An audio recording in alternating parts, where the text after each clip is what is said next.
እግዚአብሔር መንፈስ ነው ነፍስ አለ መጽሐፍ ቅዱስ የሚያወራው ስለ ሰው ነው እንጂ ስለ እግዚአብሔር አይደለም የኛ አማኞች እኮ ከደህንነት ትምህርት በላይ ምንም ያውቁት ነገር ለቸርች ወይ ነብይ ወይ አፖስተል እግዚአብሔር የሰጠው ሀብቱ እሱ እንዴት አሸናፊ እንደሆነ ሳናስተምራቸው ቁጭ ብለን ተቀደሱ ታዘዙ የነፍስና የመንፈስ ልዩነት ምንድነው ከሚስቴ ውጭ የግል ነገር የለኝም በምድር ትግሉ ፋይናንስ ማምጣት ነው እንጂ ጸጋ አይደለም ጸጋ በነፃ ብዙ ሰዎች ክራውዶቻቸውና ሀብቶቻቸው ከነሱ በስለት ጋር ተመጣጣናል አሁንም ቤተክርስቲያን ቸርችን ተክላሉ ብሎ የሚያስበው በ16 ብር መሳፈሪያ ሚሽነሪ ተልከዋል አንተ ያወረርከውን ተልኮ አንተ ያወረርከውን ሰው ማን ነው የሚቀበል አምራቹን አንቀ እግዚአብሔር ህዝብ አምጣ ማለት አይቻልም አሁን ትልቁ ተግዳሮት ትዳር ይመስለኛል ምድሪቱን ያምሳት ያለው ነገር አለ ማንንም ሰው እኮ አዲስ ትምህርት ተመጣ እኔ ከሰው አልተማርኩም የሚል ሰው አለ እንዴ ጳውሎስ ሰው አይደለም እውነተኛ ጠሪውስ ካለ ጥፊው ራሱ ያለመልም ፓስተር በድሉ ለኔ ሮል ሞዴል ነው በመካነ ኢየሱስ ቸርች እነሱ እኛን ባያውቁን የነሱ ጸጋ የነሱ ውጤት ተጠቃሚዎች ናቸው የመንፈሳዊ ብስለት የእውቀት ብስለት ነው መንፈሳችን የትም አይደለም እኔ አሁን አንድ ሰው አስተምርትለኝ እየጮኩ ነው ማስተምረው እና ስንወጣ 10 ጉባኤ ይመስላል አንድ ሰው ነው የሚወጣው አንተ ያስተማርካቸው ሰዎች በትልልቅ ቤተ እምነት ላይ መሪዎች ናቸው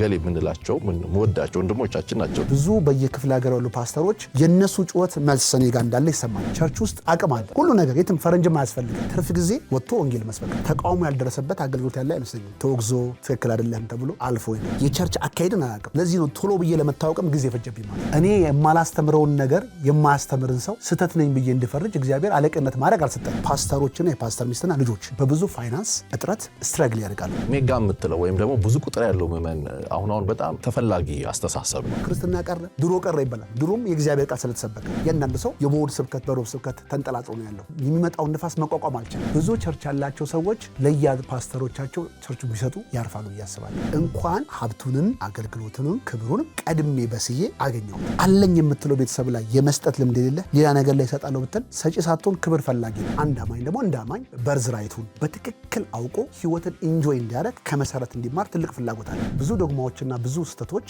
ቤተክርስቲያንን መልካም ሰዎችን ወደ ስተት የሚመሩበት ትልቅ ድምጾች ያሉበት ዘመን ክርስትና በአጠቃላይ ሰማይ ሄዶ ወርቅ መልበስ ሳይሆን ራስን ማወቅ ሰላም ጤና ይስጥልን የፕሮግራማችን ተከታታዮች ዘወትር በየሳምንቱ አርብ ምሽት በኢትዮጵያ ሰዓት አቆጣጠር ምሽት 2 ሰዓት ላይ በኤክሌሲያ ሚዲያ ብቻ የሚተላለፍላችሁ ኪያሾው የተባለው ፕሮግራማችን ጀምሯል ያለፉ ተከታታይ ፕሮግራሞቻችንን ተከታትላችሁ ስክሪኑ ላይ ባለው አድራሻ በኮሜንት መስጫው እንደዚሁም በቴሌግራም ቻናላችንን ጆይን አድርጋችሁ ሐሳባችሁን ምክራችሁ ስለምታካፍሉን እጅግ አድርጌ አመሰግናለሁ የዚህንም ክፍለ ጊዜ ተከታትላችሁ ሐሳባችሁን ምክራችሁን ኮሜንታችሁን በኮሜንት መስጫ ስክሪኑ ላይ ባለው አድራሻ በቴሌግራም ቻናላችን እንድታካፍሉን አደራላችኋለሁ ሁሌ እንደምላችሁ ስለ ጌታ ስለ ኢየሱስ ክርስቶስ በልባችሁ ያለ ሐሳብ የመጽሐፍ ቅዱስ ጥቅስ ቃል ሊሆን ይችላል በኮሜንት መስጫው ላይ የጻፋችሁ ፕሪሚየሩ ሲጫን ወይም የተጫነውን በምትመለከቱበት በየትኛውም ጊዜ እንደዛ እንድታደርጉ አደራላችኋለሁ ዛሬ እንግዳ አድርጌ ጋበዝኩላችሁ በኢትዮጵያ ቤተክርስቲያን ውስጥ 25 ዓመታት በላይ በወንጌል አገልግሎት የምናውቀው የቤተክርስቲያን መጋቢ ነው ከዚህ ቀደም ማንነትን ማወቅ የተሰኘ መጽሐፍም አቅርቦልናል ስለ ህይወቱ ስለ አገልግሎቱ ከኔ ጋር ቆይታ ያደርጋል መጋቢ ሮድ ማሞ ዛሬ ከኔ ጋር ነው ከሄብሮን የእምነት ህይወት ቤተክርስቲያን ጥሩ ቆይታ ይኖረናል አብራችሁ እንድትሆኑ ግብዣችን ነው ተኛ ቀጥሉ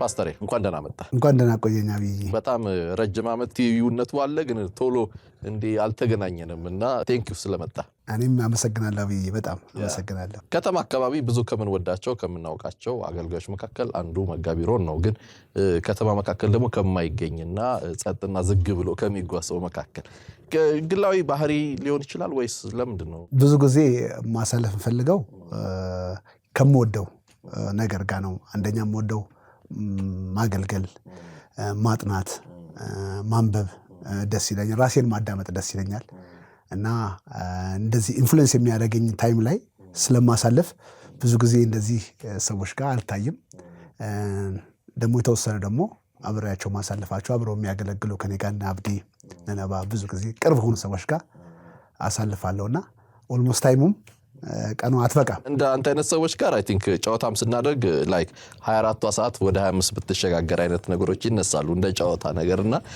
እግዚአብሔር ይመስገን ወደ ሄብሮን እመጣለሁ ብዙ ጨዋታ እናደርጋለን ግን ትንሽ ወደ ኋላ ሄደን ብንነሳ ደስ ይለኛል የእምነት ቃል ጋር ተያይዞ ያሉ ወዳጆች ጓደኞች አሉና ወደ ኋላ ላይ የነበሩ እንቅስቃሴዎችን ብናነሳቸው ከዛ ተንደርድረን የዛሬውን ብናነሳ ደስ ይለኛል ለምሳሌ አንዳንዶቻችን የእምነት ቤተክርስቲያን ምንላቸው አሉ ለምሳሌ የምናመሰግንባቸው ልምምዶች አሉ ቀደም ብሎና ስለ ፓስተሩን ሰማ ጌታን ተቀበልክ አገልጋይ ሆንክ ከዛ ሄብሮንን መስረተ አገልጋይ ሆንክ የቤተ ክርስቲያን አሶሲዬሽንም አልነበረህም እና እሱን እናሳስቲ ያው እንዳጋጣሚ ሆኖ ወደ ጌታ የመጣ ነው በዚህ በ87 እና 88 የነበረው በኢትዮጵያ የተነሳው ሪቫይቫል በነ ፓስተር ዘውዴ ፓስተር በድሉ እነሱ ዩኒቨርሲቲ ሆነው እኛ ደግሞ ሃይ ስኩል ሆነን እያለን በዛን ጊዜ የነበረው ሪቫይቫል ነው እና በጣም በዛን ጊዜ እንደምታየው እምነት እንቅስቃሴ መሰረት ያሉ ሰዎች ናቸው ወደ ጌታም እንድንመጣ ምክንያት የሆኑ ሩማት ነው ከዛ በዛው አጋጣሚ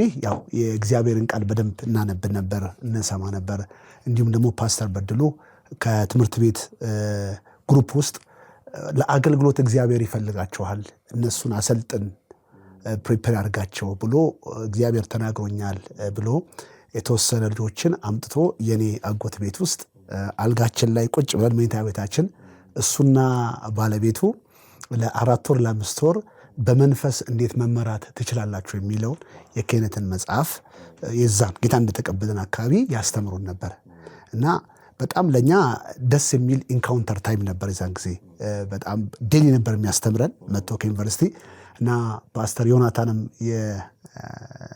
የፈረንጆች ኤፒሲ ቸርች ያገለገለ እሱም መጥቶ ያገለግለን ነበር የዛን ጊዜ በጣም ደስ የሚል ሪቫይቫል ነበር በዛው አይናችን ተከፈተ ጥሬንም አወቅኩኝ እግዚአብሔር ለምን እንደሚፈልገኝ ማወቅኩኝ በዛው ዶር ቱ ዶር እየሰበክን ወንጌል ስርጭት እያደግን በዛው ወደ አገልግሎት እስገባን ለዛም ይመስለኛል ከዚህ ከነባሩ ቸርቾች ጋር አብሬ ስላላደኩ ፍሬንድንም አላፈራውም ይመስለኛል አንዱ ብቸኛ የሆንኩት ምክንያት ሊሆን ይችላል ብዬ አስባለሁ የነዛን መንገድ አላውቀውም እና በራሳችን ትምህርት ያ ማለት ግን በተዘዋሪም የነዚህ ቤተክርስቲያን ውጤቶች ነን የነሱ ጸሎት የነሱ ምክር ሄጄ አንዳንድ ቦታ ላይ ካፍ ዘመዶች ቤተሰቦች አሉ በቤተክርስቲያን ውስጥ የሚያገለግሉ በባፕቲስት ቸርች በመካነ ኢየሱስ ቸርች የሚያገለግሉና የሚሰሩ ቤተሰቦች አሉ እነዚህ እነሱ እኛን ባያውቁን እነሱ ግን የነሱ ጸጋ የነሱ ውጤት ተጠቃሚዎች ነን ያ ወቅት ራሱ አስቸጋሪነት የሚበዛበት ይመስለኛል ሳስበው ራሱ እንደሆነ አይመስለኝም እና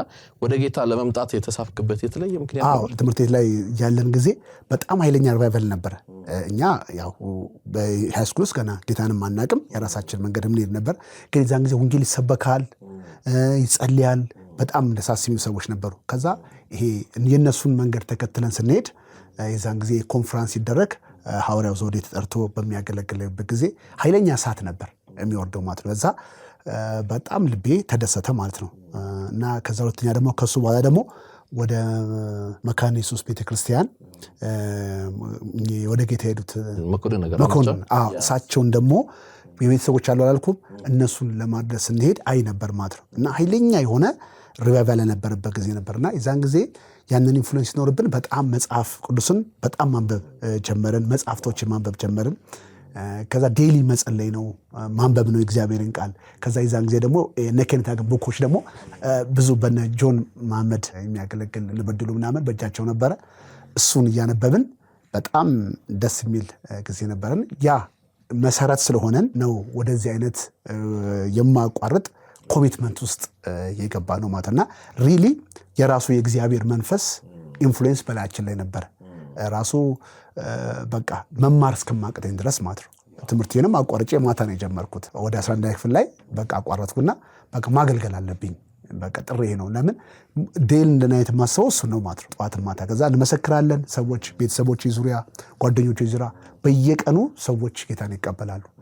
እና በቤተክርስቲያን ውስጥ ስላደግን ደግሞ ጌታን ሲቀበሉ ወስደን ወንዝ ነው የምናጠምቀው። እና እናጠምቃለን፣ ሰብካለን።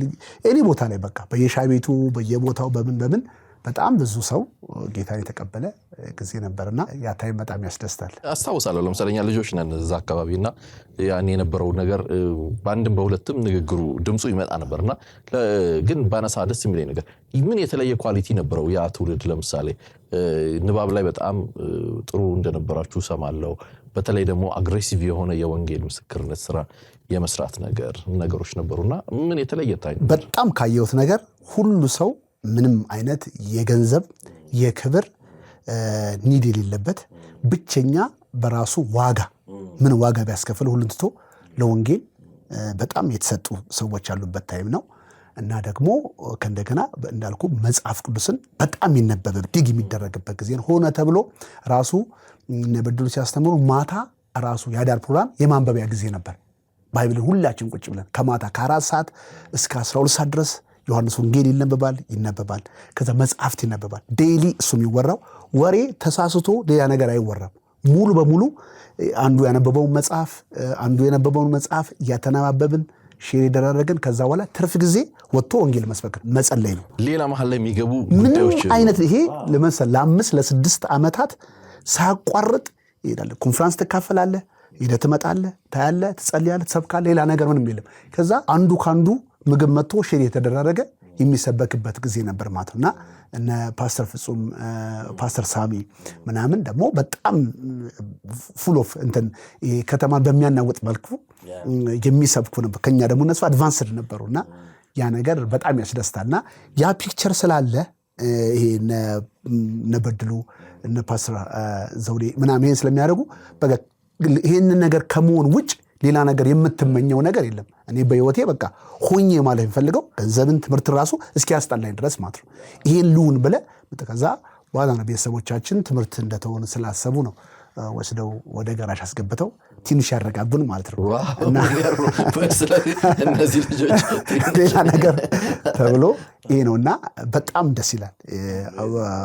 ዘሌም በዛን ጊዜ ብታየው በቃ በትንሽ ቤት ሁሉ ቦታ ደግሞ ዛን ጊዜ ወንጌል ራይቫል ሲመጣ የሆነ መስቀል ላስቀምጠ ምናምን አይደለም እኮ ፎርማል ጓዳም ኩሽናም ሳሎንም ምንም ቦታ በቃ ይሄ ልክ ኢየሱስ ክርስቶስ በተገኘበት ቦታ ላይ ቸርች ያደረገው እንደሚባለው በሲናጎግም ቢገኝ በወንዝ ቦታ ቢገኝ ቦና ወጣ በቃ አኖይንቲንግ ካለ ያ ቦታ ቸርች ነው። ልክ እንደሱ ነበር።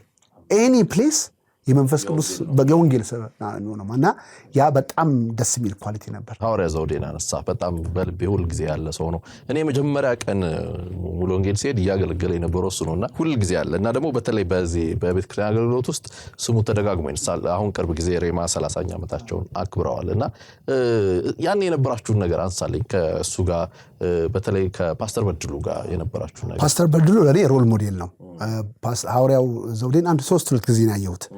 ግን እንደ ሜንቶር አድርጎ በደንብ ሲያስተምር ጊዜውን ሰጥቶ ያስተምር የነበረው ፓስተር በድሉ ነውና ፓስተር በድሉ የዛን ጊዜ በጣም በመንፈስ ቅዱስ በቃ አጠገቡ ሰው የሚቆም ሰው አልነበረም። በጣም ይዛ ኖይንትድ በጣም የእግዚአብሔርን ቃል በሙላት የሚናገር ቦልድ የሆነ ትልቅ ምሳሌ ነው እና የሱ ኢምፓክት ነው ለኔ ዋጋ መጥቶ አልጋይ ላይ ቁጭ ብሎ ከጓደኞቼ ጋር ከቤተሰቦቼ ጋር ሲያስተምረን ያን ዴዲኬት አድርጎ እኔን ዋጋ ሰጥቶ ዩኒቨርሲቲ የሚያደርግ ትልቅ ሰው መጥቶ ከሚስቱ ጋር ያኔ ጮኛው ነበረች አሁን ባለቤቱ ነበረች ዮናታን መጥቶ ሲያስተምሩን ምንድን ያየሁት ለጥቂት ሰው ትንሽ ተማሪ ያለ ሰው ሃይስኩል ያለ ተማሪ ያንን አይነት ቦታ ሰጥተው የሚያስተምሩ የእግዚአብሔርን ቃል እንደሙላት። ምክንያቱም አንድ ክላሱ ላይ ቁጭ ብለው በሴሽን 3 ሰዓት 4 ሰዓት የሚፈጅ ትምህርት አስተምረው የሚቀጥለው ቀን ደግሞ እንደዛ ሲያስተምሩ ሰናይ ያቺ እሱ ያስተማሪን ቦታ ደግሞ እኔ አድጌያንን ኢምፓክት ካገኘው በኋላ ያቺ አልጋ ላይ ብዙ ሰዎችን እያመጣው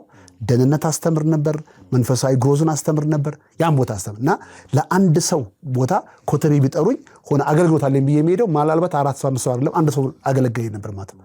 በየቀኑ እንደዛ ነበር የምናደርገው። መርካቶ የሆነ ቦታ ላይ ለከተባለ እንዞራለን ሄደን በየቦታ አንዳንዴ ደግሞ ሰዎች እንዲህ የምናስተምርበት ቦታ ካጣ ከቤታቸው ወጥተው ሱቅ ላይ ቆመን አስተምረን የምንሄድበት ጊዜ ነበር። ማለት ቤታቸው ስለማይፈቀድ ሰዎችም ስለማይታወቁ ከሰፈር ወጣ ብለው እንደ ጨዋታ እንደ ጓደኛ አድርገን እንደነት አስተምረን የምንመለስበት ቦታ ነበር። ያንን ያየሁት ከምንድን ነው ለአንድ ሰው የሚከፈል ዋጋ ኢምፓክት ያደረገኝ እና ድሮ አሁን የገባኝ ለካስ በድሉ ያንን ስላስተማረኝ ነው። እኔ 2-3 ሰውን ለብዙ ዓመት አስተምሬያለሁ። ለ6 ዓመት ለ7 ዓመት ሰው አንድ ሰውን አስተምሬያለሁ እኔ ቁጭ አድርጌ ማለትና ያቺ ጥሩ ኢምፓክት ለሰዎች ዋጋ ሰጥተን እንድናስተምር ትልቅ እንትን ዛሬ ሚስ ያደርግ ነው አይመስልም? ለምሳሌ አሁን ብዙ ትኩረታችን ለቁጥር ትኩረት ያደርጋል። ዘንድሮ ላለ አገልግሎት ልጓዝም ካልክ ስንት ሰው አለ የሚለውንም ታስባለህና አሁን ሚስ ያደርግ ነው ነገር አይመስልህም? ያ ልክ ነው። አገልግሎት በመሰረቱ አንተ ጌን የምታደርግበት ሳይሆን ካንተ ወጥቶ ለሰው የሚተርፍ ነገር ነው። ሰው በቁጥር አይለካም። ኢየሱስ ክርስቶስ ዛሬ ወደ ዓለም መጥቶ ለመሞት ቢያስብ አንድ ሰው ነው የሚል ሚሽኑን ሳይፈጽም አይደለም። አንተ ብትሆን ለአንተ ይሞትልሃል። ምክንያቱም ያንተ ዋጋ በሚሊዮን ሕዝብ አይተከም። አንተ ነህ ማንም። ስለዚህ የሰው ልጅ ኒድ ባለበት አንድ ሰው ማንም ባለበት የእግዚአብሔር ሰዎች ያንን ሳያዩ ፊታቸውን ሳያዩ መሄድ አለባቸው ብዬ አስባለሁ። ምክንያቱም አገልግሎቱ አንተ የምታገኝበት ክብር ሳይሆን ካንተ ወጥቶ ለሰው የሚሄደውን ነገር ነው ማሰብ ያለበት። ስለዚህ ኢየሱስ ክርስቶስ በባይብል ላይም ተመለከተ አንዲት ራብተኛ ሴትን ኤልያስን ላከው የተባለው ብዙዎች ራብተኛ ቢኖርም ግን ኒድ ያላት አንድ ሴት ስትኖር እግዚአብሔር አንድ ነብይን ወደዛ ከተማ ላከው። የተላከው ለሷ አይደለም፣ የተላከው ለሷ ነው። ምክንያቱም እሷን ከዛ ራቡ። ስለዚህ እግዚአብሔር የሰውን ፊት አይቶ የሚያከብር አይደለም። ስለዚህ መልእክት ካለው ለአንድ ሰውም ይገኛል እና ይመጣልና እና እኛም እንደ እግዚአብሔር ሐሳብ የምናገለግል ከሆነ ኒድ ያለበት የኛ ለማገልገል የኛን ጸጋ የኛን ዕውቀት የሚፈልግ አንድ ሰው መሄድ አለበት። እነማንን ታስታውሳለህ? ለምሳሌ ቤት መጥተው ከተማሩ ወይ እንዲህ ቁጭ ብለህ ካስተማርካቸው አልጋ ላይ የምታስተምራቸው? ከተማ ላይ ካሉ ብዙ አገልጋዮች በስም መጥራት ለነሱ ፈቃደኛነት ላይኖር ስለሚችል በጣም ትላልቅ ቸርች የመሩ ሰዎች፣ ትላልቅ ሚኒስትሪ ያላቸው ሰዎች፣ በንግዱም ዓለም በጣም ይሳካላቸው ሰዎች፣ ብዙ ሰዎች ከተማችን ላይ ነው እኔ አልጋ ስር ላይ ቁጭ ብለው የተማሩ ብዙ ሰዎች አሉ። በጣም ብዙ ሰዎች ከኮሜርስ ብዙ እየመጡ ይማራሉ እና በጣም ብዙም እኔ ማገልግል የምሰጠውን ነገር ብቻ ስለማልቆጥር ዝም ብዬ ስለምሰጥ አላስብም እንጂ አላስተውሰውም። ራሱ በቃ መስጠት ነው እንጂ ይሄን ያገለግልኩ ይሄን የሚለው ነገር አይምሮስ ገብቶ አያውቅም እንጂ ከተማ ውስጥ አለ የሚባል ሰው ብዙ በአገልግሎት በቸርች መሪ በብዙ ፋይናንስ ውስጥ ያሉ ሰዎች አገልግሎት ውስጥ ወደፊት ያው እግዚአብሔር ራሱ ስለሚገለጥና እነሱም ባፋቸው ስለሚነገሩ ስለሚሰሙ ብዙ ሰዎች አሉ ማለት ነው። ኢቭን ከቸርች ውስጥ የሚያገለግሉ የቸርች ውስጥም አሉ፣ ከቸርችም የራሳቸው ሚኒስትሪ የሚመሩ ብዙ ሰዎች። በጣም የሚገርም ኳሊቲ ይመስለኛል። ማለት እኔ አሁን ልታደርገው ትችላለህ ብትለኝ ሊከብደኝ ይችላል። ቤቴ ጠርቼው አልጋዬ ጋር ቁጭ ብሎ አንዲት ክፍል ቤቴ ውስጥ አንድን ሰው ወይም ደግሞ እንደዚህ ቁጭ ብለህ ተከታታይ 6 ዓመት 4 ዓመት ማስተማር በጣም ምን ታውቃለህ? ፔሪድ አለን። ሰኞ ዕለት ሰኞ ከ3 እስከ 4 ሰዓት እከሌ ከ4 እስከ 5 እከሌ ተብሎ እሱ ሲወጣ ያገባል፣ እሱ ሲወጣ እሱ ይገባል። እንዴ እስከ መሳት ላይ ብሬክ አድርገን ልክ እንደሱ ነው ፍሎ ነው የሚያደርገው። እንደሱ ፍሎ ያደርጋል ከሰኞ እስከ ዓርብ ማለት ሁሉ ይሄን እኔ ጋር ያለው ፓስተር ኢስ ፓስተር ቴዲ ባል ሁሉም ሰው እኔ ብቻ እኮ አይደለም እኔ ማገለግላቸው አብረን ያለው ቲሞች ሁሉ እንደሱ ይዘን እናገለግል። ከዛ ደግሞ ከዚህ ደግሞ ቦታ ሲጠሩ ማታ ሳሪስ ምናምን ሲጠሩን ደግሞ ትራቭል አድርገን ደግሞ በቤታቸው በሻይ ቤትም ያኔ በተለይ ይሄ የእምነት ቃል አስተምህሮን አስመልክቶ ብዙ ንግግሮች ነበሩ፣ ውግዞችም ነበሩ። አሁንም ቢኖር አሁን ያለው ያን ያህል ስሜቱ ያን ያህል አይደለም። ያኔ ግን እኛም ሙሉ ወንጌል እያለን እናውቀዋለን የነበረው ስሜት። በተለይ ደግሞ የኛ ሰፈር አካባቢ በጣም ትልቅ እንቅስቃሴው አንዱ አካል ስለነበረ በጣም እናውቀዋለን እና አሁን ላይ በጣም ሰፍቷል። አንተ ያስተማርካቸው ሰዎች በትልልቅ ቤተ እምነት ላይ መሪዎች ናቸው። እንዳልከው በንግድ ተቋማትም ውስጥ እገሌ የምንላቸው ወዳቸው ወንድሞቻችን ናቸውና ምን ይሰማል ዛሬ? በጣም ደስ የሚለኝ ያው አገልግሎቱ የዛን ጊዜ እኛ ስንጀምር ከስር ስላለ ትልቁ ዱላውና ተቃውሞ ያለው በነ በድሉ በነ ፓስተር ዘውዴ ሰው እኛ ላይ ብዙም ዱላው አላረፈም፣ ፕሮቴክሽኑ አለ እና እኛም ብዙም ስማችን አልገነነም። በስር ግን ያን ሰራ ነበረ። ግን ሁሉ ጊዜ ይሄ ተቃውሞ ወይም ደግሞ ስደት ሁሉ ጊዜ በየትምህርት ቤቱ በየሬቨሌሽን ዕውቀት በሚመጣበት ጊዜ ቀድሞ ሰዎች ተፈጥሯዊ ስለሆነ መሰለኝ ተቃውሞ ያልደረሰበት አገልግሎት ያለ አይመስለኝም። ምክንያቱም ኤኒ ቦታ ላይ የሆነ ቀድሞ የነበረ ቸርች አሁን በዲኖሚኔሽን ስታስባቸው ቀድሞ የነበረ ቸርች ተመሳሳይ ቸርች ዛሬ አብረው የሆኑ ሰዎች ቀድሞ በተቃውሞ የገባ ነው ተወግዞ ትክክል አይደለም ተብሎ አልፎ ሄደው እና ይሄ ናቹራል ነው ብዬ አስባለሁ። ፌዝም ላይም ልክ ከዚህ የተለየ ነው አላስብም። እና እኔ ደግሞ በዛው ትምህርት ሳደኩኝ የሆነ ፍርሃቱም ሐሳቡም ወይ መቀየር አይቼው አላውቅም። ምክንያቱም ልዩነቱም አላውቀውም ማለት ነው። እና ያንን ነገር ስላሰብን ያው እንደምዳልከው ተቃውሞ አለ፣ በስደት አለ። ግን የበላይ ሰዎች ጎልተው ስለሚታዩ ዱላው እነሱ ላይ አልቆ እኛ ላይ አንዳንዱን የምናነሳው የ25 ዓመት ታሪክ ነው። በተለይ አገልግሎት ከተጀመረ የ25 ዓመት ነገርና ግን ላንሳለ ለምሳሌ አሁን ዋን ቱ ዋን ማስተማሩ አለ፣ ከዛ ትምህርት ማቋረጡ መጣ፣ አገልግሎቱም ደግሞ አለ። ስለዚህ ወደ ሙያ ደግሞ የተገባበት ነገር ነበርና ትንሽ አላስቸገረህም? ምልህ ወደ ሙያ ከገባ በኋላ ተመልሶ ራስን ወደ ሙሉ ጊዜ አገልጋይ ለመሳብ ቤተሰቦቻችን ፋሚሊዎቻችን ጋራዥ ውስጥ ይሰራሉ። ያው እነሱ ጋር እየሰራን ራሳችን ያገለ ሙሉ በሙሉ ጋራዥ ውስጥ ብሰራ ያው ቤተሰብን ተጭኖ ላለመጫን የራስን ለመቻል ካልሆነ ግን ፍላጎቱም ናፍቆቱም እዛ ውስጥ ነው። ኢቨን እዛው እየሰራን ወንጌል እናስተምራለን፣ እዛ ውስጥ ጌታ እናስቀብላለን። በመንፈስ ቅዱስ የሚሞሉ ሰዎች አሉ። ዋናው ስራዬ አገልግሎት ነው ብዬ አስባለሁ እንጂ ፈጽሞ እኔ ያንን ሰራተኛ ነኝ ብዬ ራሴን አይቼው አላቅም ማለት ነው። እና በጣም ብዙ እየሰራን ብዙ ስለማንወጣ ገንዘብ እንኳን ራሱ ደሞዝ ሲሰጠን እናጠራቅምና ፉል ታይም ነው ኖሬ ማለት የሚያገለግሉ ጓደኞቻችን ቅዳሜ 150 ብር እንከፍል ነበር ወንጌል ለሚያገለግሉ ሰዎች። ምክንያቱም ኦልሞስት እኛ የምንፈልገውን ብር ስለምናገኝ በጣም ናፍቆት ስላለን ፉል ታይም የሆኑ ጓደኞች ነበር። እነሱም በፋይናንስ እንደግፋለን፣ እናገለግላለን። ከዛ ነገሩ የገፋ ሲሄድ ማታም ደግሞ ከጋራዥ መልስ እኛ ጋራዥ ምናምን እዚህ ላይ ቤንዚን ምናምን ሆነን ማታ ደግሞ እናገለግል ነበር ማለት ነው። ሮብ ማታ አገለግላሉ፣ ሐሙስ ማታ አገለግላሉ። ሰፈር መጥተው ይጠብቁናል። ስለዚህ ነው ከዛ በኋላ እየገፋ ሲሄድ እና የኛም ትንሽ ማቹሪቲ እየጨመረ ሲሄድ መጽሐፍም ያነበብን ስንሄድ አገልግሎቱ ጥሪ እየገፋ ሲሄድ ሙሉ በሙሉ ፉል ታይም ወደ 93-94 አካባቢ አሁን ይመስለኛል ላይ አገልጋይ ሙሉ ጊዜ የሆነ ፓስተር የሚሉ ነገሮች የመጡት እንጂ ያኔ ህይወትም አገልግሎትም አንድ የሆነበት በቃ ዝም ብለህ የምትኖርበት አይነት እንደዛ አይነት ነገር። አዎ እንደዛ ስታየው ምንም ይሄ ተቀባውና ኖርማል ሰው አይለይም። በጣም ፉል ኦፍ ስፒሪት ናቸው። በጣም ኮሚትመንታቸው፣ ዲሲፕሊናቸው። አሁን ለምሳሌኛ በጣም በኖርበት ጊዜ ልክ ራሴን የማየው እንደተጠራ አገልጋይ ነበር። ኮሚትመንት እና አንድ ሰው ያረገዘ ሰው ታውቃለህ ውስጡ ለራሱና ለራዩ የሚኖር እና ምንም ነገር እኮ ፕሮፌሲም የሰማነው አገልጋይ ተብሎም በላይ ላይ ሾመ ሰው የለም ማለት ግን ቀድሞ የእግዚአብሔርን ቃል ስትማር ውስጥ ያለውን ኳሊቲ እንድታይ ነውችን ያበራላል።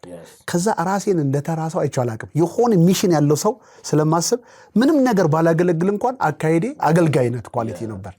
በቃ ራሴ እንደተራ አይቻል አቅም ነበር እና በቃ ምንም እኮ ምሰብኮ ሰው የለም ግን አመላለሴ ልክ ትልቅ ምጽፈው ማነበው ምናምን እንደዛ አይነት ነው። ይሄ እኔ ብቻ አይደለም እዛ አካባቢ የዳኑ ሰዎች ባህሪያት አይ ቲንክ ለዛ ይመስለኛል። አሁን እኮ ዋና መጋቢ ሆነሃል፣ አጥቢያ ተክለሃል፣ በዛ ህይወት ውስጥ ነው ያለኸውና ያ ዲሲፕሊን ይመስለኛል ለዛሬ የሆነ የሚመስለኝ። ልክ ነው፣ እንደዛ ነው። ያ የመጀመሪያው አንተ ላይ የሚቀጥለው ዘመንን ይዘው የምትሄደው ነገር የመጀመሪያ አንተ ላይ እንደ ፊገር የምታያቸው ሰዎች ወሳኝ ናቸው።